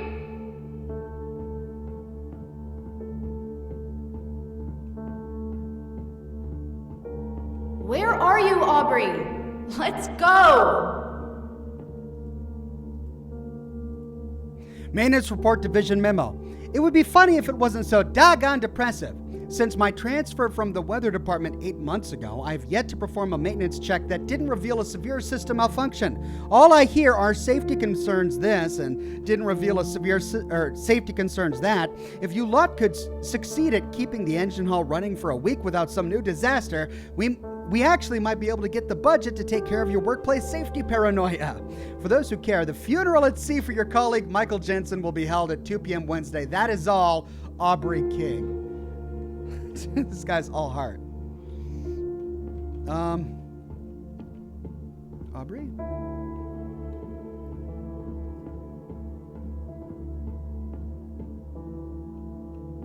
Come on, Aubrey. Let's go already.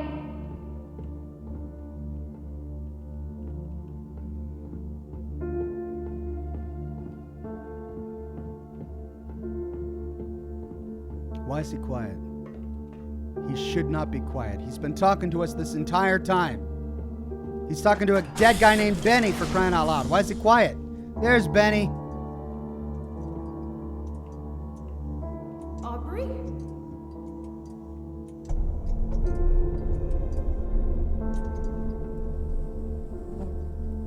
He's been stabbed in the eye. Benny. He's been stabbed in the eye. The only other person that was here was Aubrey.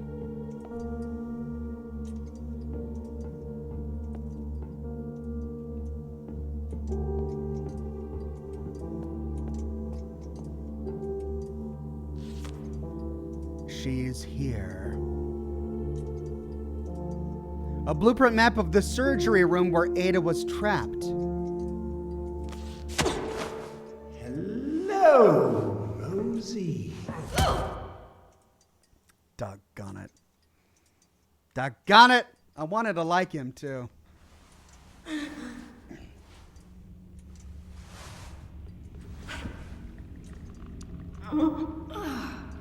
I tried to tell you. I really did.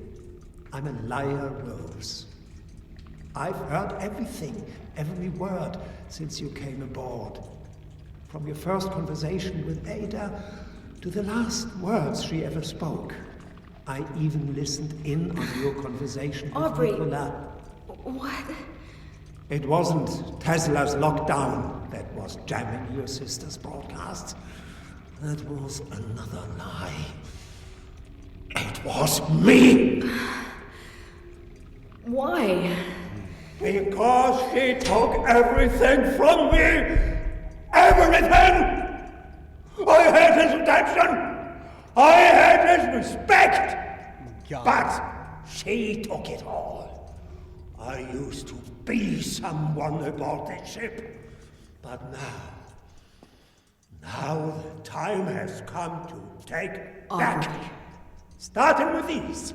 If you do this, I will kill you. Is that a promise, Rosie? Scout's honor. Cute. You forget that just like I led the exotic energy to the surgery room of your sister, so too am I leading exotic energy to you, right here. You better hurry. Those things will be here any minute. Benny here will keep you company while Oh, great. instead will use these to save the day and reclaim what was mine. One leaf in, one thorn out.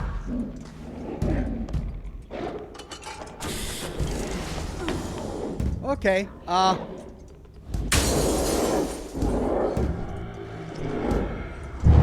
green light! Oh, and I'm crippled! Oh, I'm hobbling! Green light!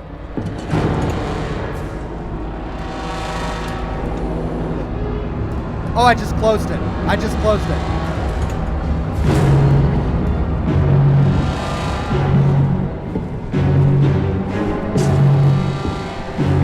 Hobble, hobble, hobble, hobble, hobble fast. Hobble faster. Right? Left. Right? Oh!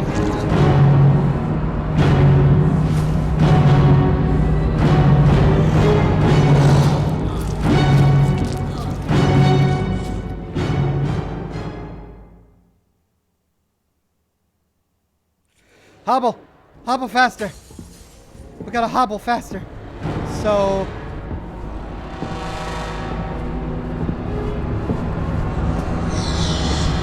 left.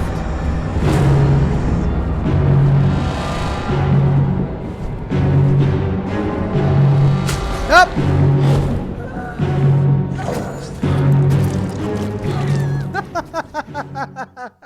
It's like a chicken pecking for food. All right. Okay. So that was wrong. And no left.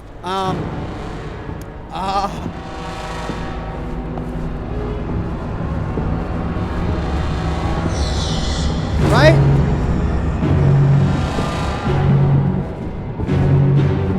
Yep, door.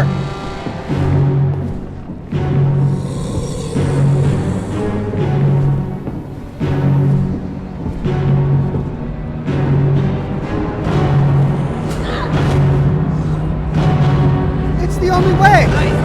Close your eyes.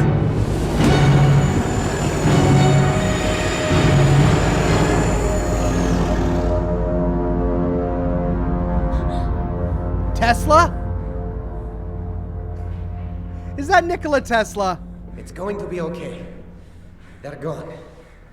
It's going to be okay. Saved by Tesla. Of course, he's got an energy gun. Jeez. Chapter 8, The Flowers of Persephone.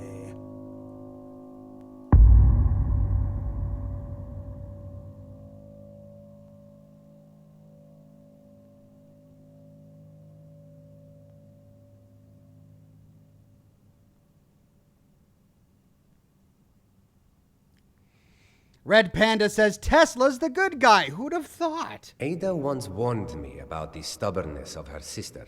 As always, I should have listened.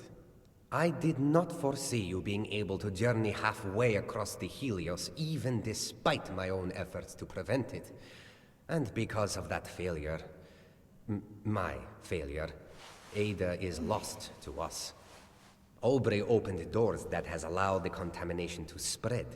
He is currently on his way to the tower, where he will attempt to use your sister's research to close the rift. But I fear that he will be unable to grasp the immensity of Ada's work, and thus make a bad situation much worse. I am therefore on my way to do what I can to fix this, and in the process, reclaim Ada's research. I would tell you to stay where you are, in relative safety and rest, but I'm fairly sure that won't happen. Damn right. We may be too late to save Ada's life, but we are not too late to save her legacy. I will be in touch. See? Power pants. Never doubt a woman in power pants. She can get anything done. All right. Where are we? So Tesla dragged us back here to help, to heal us up and patch us up. Apparently we've recovered from our wounds. We're not limping anymore.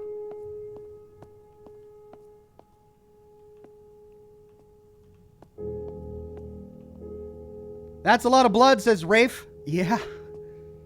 Yeah, that's a lot of blood. Did that all come from us? There are other patients here. Are these all other people Tesla tried to save? Or are they other people he tinkered with?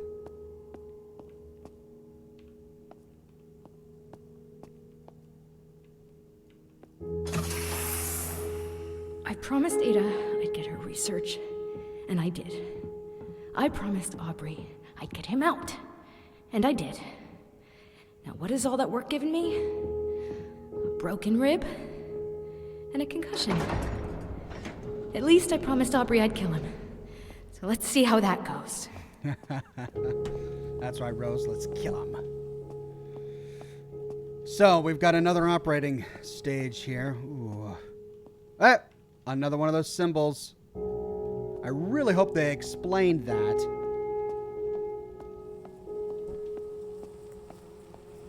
Ooh. If that was Tesla helping him, I guess we should be lucky. Jeez, these guys are all dead. Hey, lore. Lungs augmentation. Lung augmentation device for increased human stamina.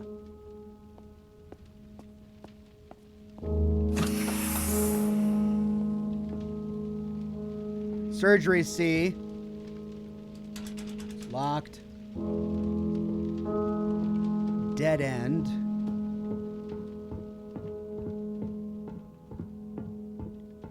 Oh no. That's a surgery room. Veterinary surgery hall. What? Where? She's gone. Ooh! You can fix it. Promise me, Rose.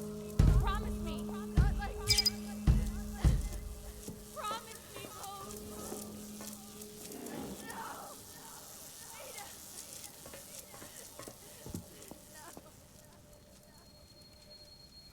Yep, she's dead all right. And then she was dragged. Through the door, maybe? What was Ada doing in here? Is this where she was trying to stay safe?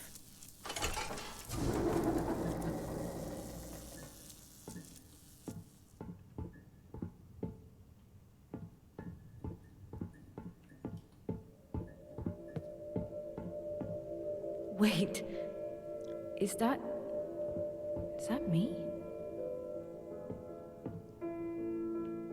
What?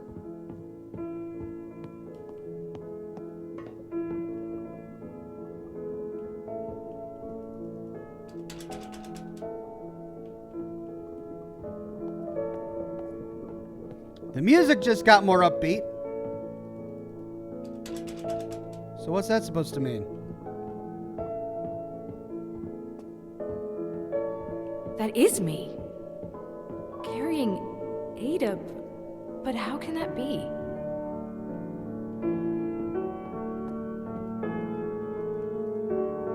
Project and development sketch, specialized fertilizer to create massive plants. Okay, so we do have some sort of time teleportation thing going on. Tobias says, I would never doubt power pants. I don't remember a character look over. And I'm jaded, I guess. My bad. That's all right, Tobias. Ooh, we got a note. Past, present, and future, all part of the same fabric. It just needs us to restitch it. Same symbol.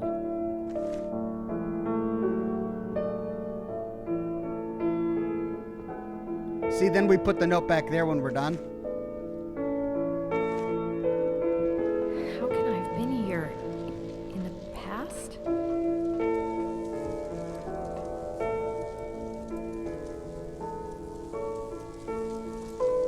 But if she did come back, she came back for the body. If she went back in time. But then why didn't she go back in time to fix this, which is what Ada wanted her to do? Why didn't she go back to before Ada died?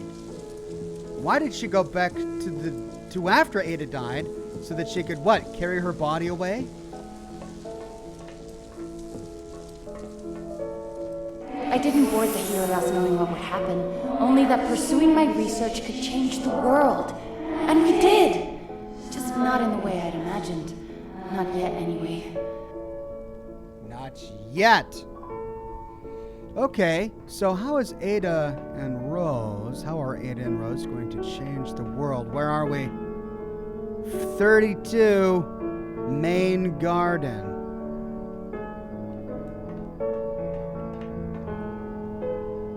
We can't go back. Wow, this is the garden. Holy cow. I want to explain everything now, so that you'd see that there is nothing to fear. You've always tried to protect me, my big sister, but this was meant to be. What? Meant to be? I know little of this will make any sense right now, but I also know that you will keep your promise. I love you. Your sister. I'll be back for you. It's going to work, Ada. I promise.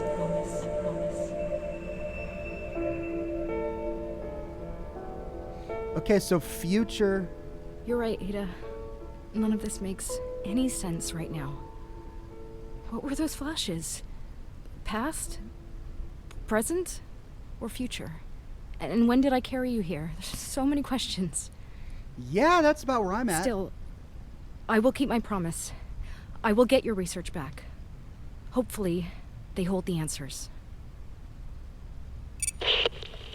Rose, how are your wounds? I'm afraid I'm not much of a doctor, but I did what I could to mend... I'm fine.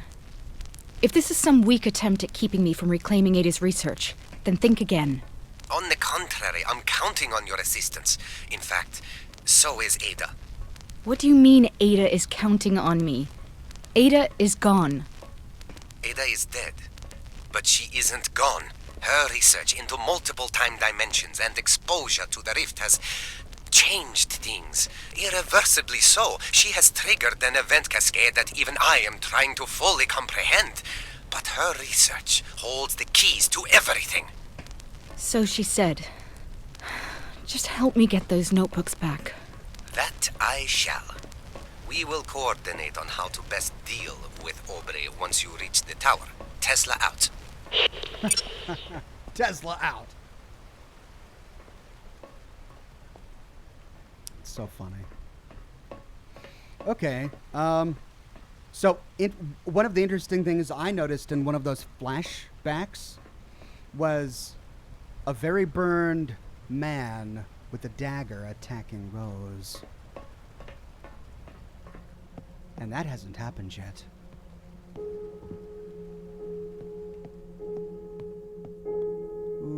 Okay.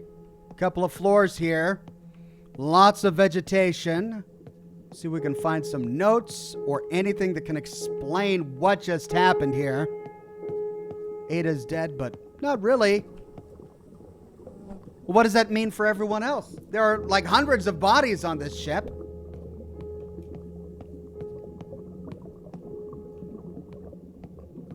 Plant defense.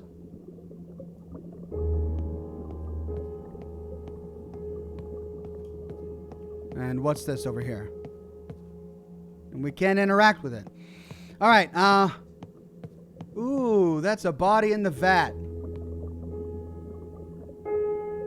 Oh, great. Okay, that pathway is blocked.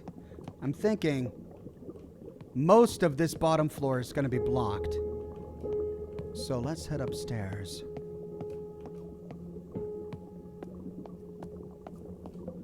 Ludwig survived, says Red Panda. Maybe. I mean, he ran off burned, but we didn't see him actually die.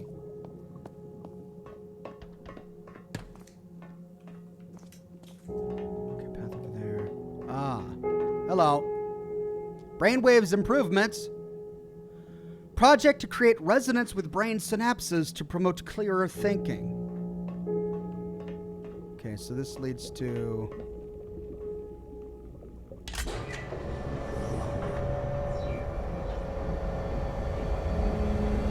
auxiliary generator.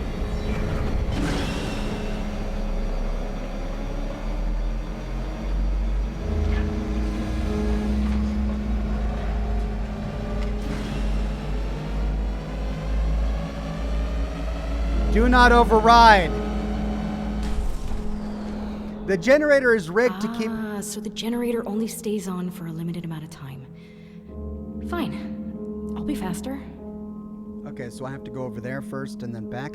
The generator is rigged to keep the emergency doors open for a short time. Pull the lever and run. Break the quarantine. Break the quarantine. So, Finally, someone with sense. nothing else here? Okay. Right, I guess I just gotta try running for it.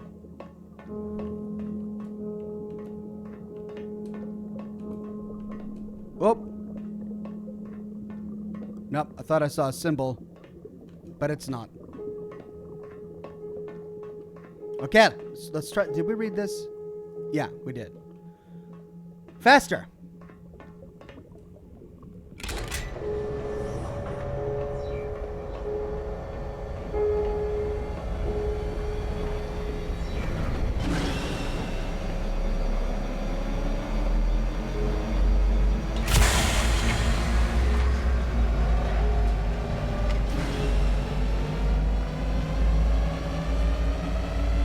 Okay.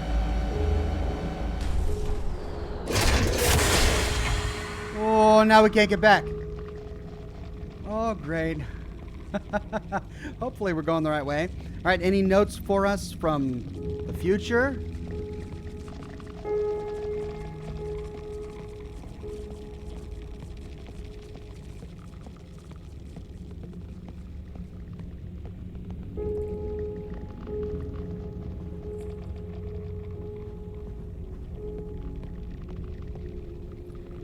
Okay, let's see if I can find that rail station to take me to the tower.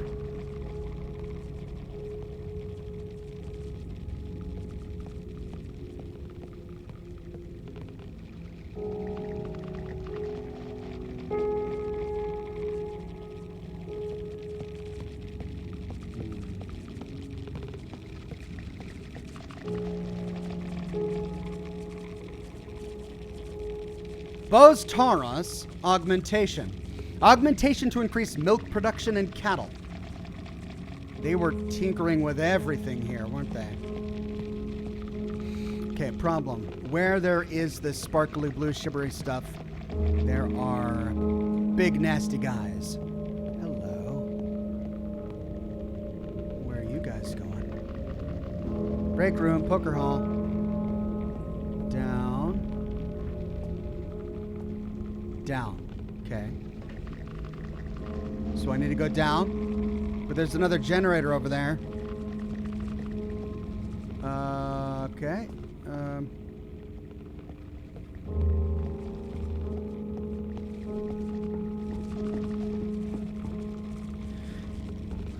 All right, if this is another timed event, what I need to do first is go downstairs to see where I'm going to go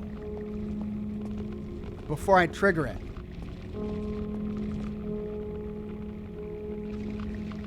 That way I can do this in one shot. So what is all this? Well, a bunch of fallen trees are blocking our way that way. We've got more blue shimmery stuff. There it is. That's the override switch. So we got to trip the auxiliary generator, then race down here to trip the override switch. And I think that's it. Anything over here? Any other notes? No. So that's it. It just opens those doors. Okay, well, let's do it.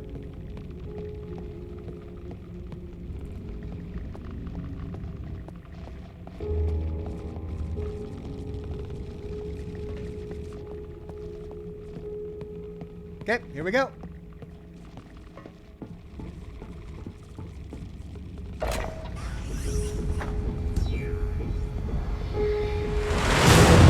Whoa!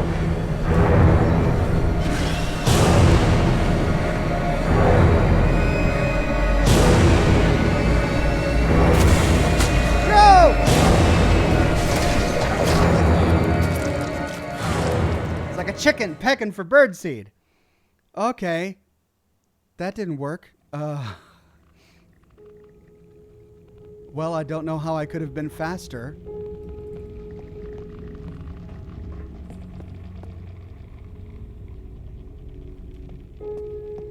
Let's try again. Instead of going right, let's go left.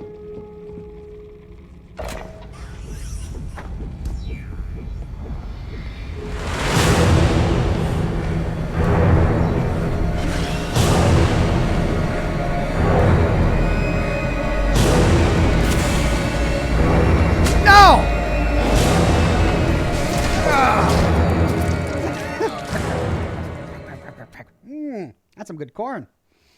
All right. So this time I tried going through the left door. I actually got to the switch, though. So this time let's go through the right door. Process of elimination. We can do it. Hope you're all not taking shots when I die. You're going to be plastered.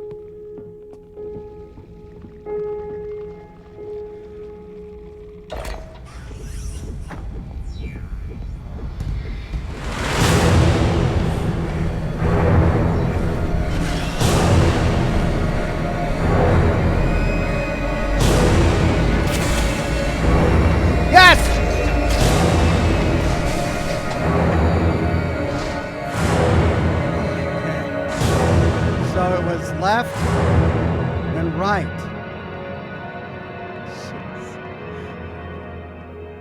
Then the mournful piano.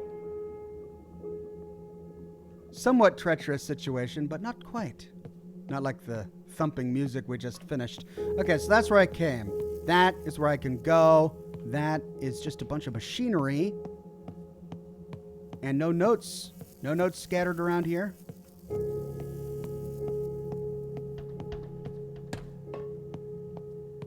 No.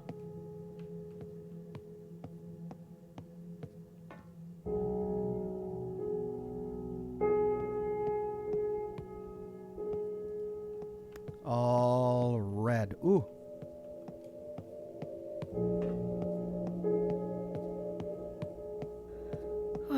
Almost there. The station should be just up ahead.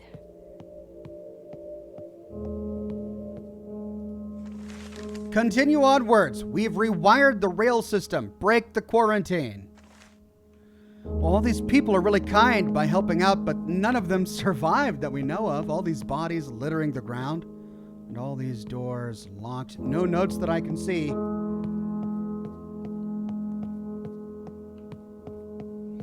Got to get to the rail system. Gardner lines, or Gardner Labs. That's where we came from. Oh.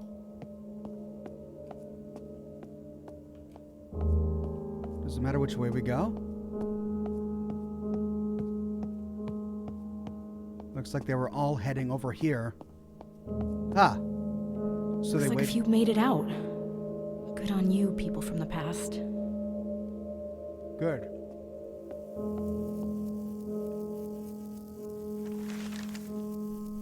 Pull the switch to call the rail cart. Evacuate. Okay, so that explains it. These are all the people who made it out. They're the ones that we see, and they're the ones who left the notes. There's the switch. Okay. Anything else over here?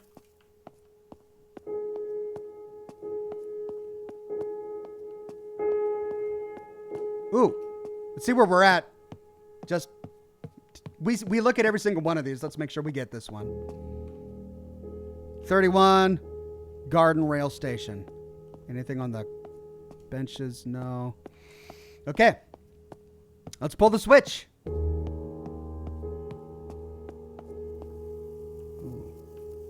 We've got something rigged up here. Okay.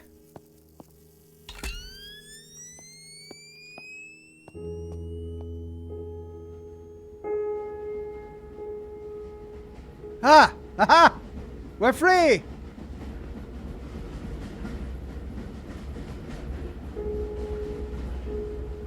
Oh, this is so cool. I love stuff like this where they show us the engineering that goes behind some of this technology. That's cool.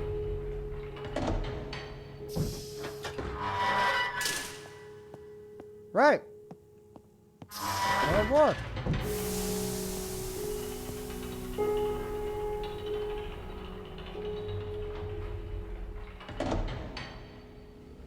Oh. Okay, this way.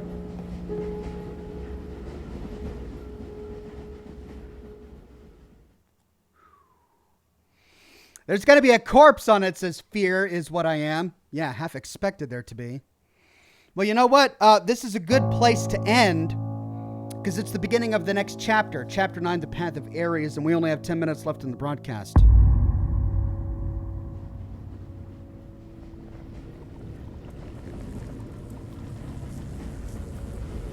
Coordinate with Tesla on how to stop Aubrey. Doesn't look good. Ooh. Uh-oh. Oh, great. Where have you sent us, Tesla?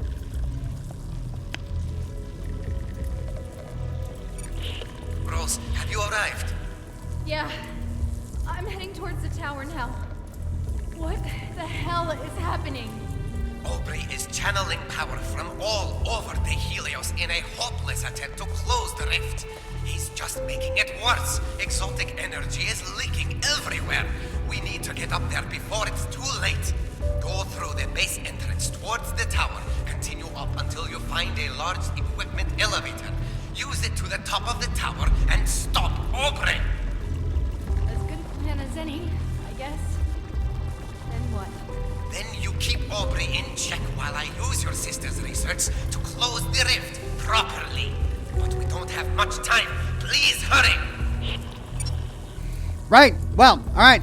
On that note, I've got to end the broadcast. Thank you all for joining me for this week's episode of Scotch and Smoke Rings and Close to the Sun.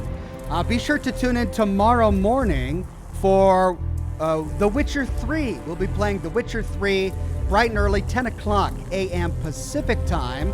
And then for the weekend, at least one lore video and maybe a video tomorrow exploring the latest news about the TV show. We'll finish up with this game next week. Same Ox time, same Ox channel, 7 o'clock p.m. Pacific time for Scotch and Smoke Rings. Thank you all for joining. Have a wonderful rest of your evening, and I'll see you all very soon, tomorrow morning, for a brand new live stream. Bye-bye now.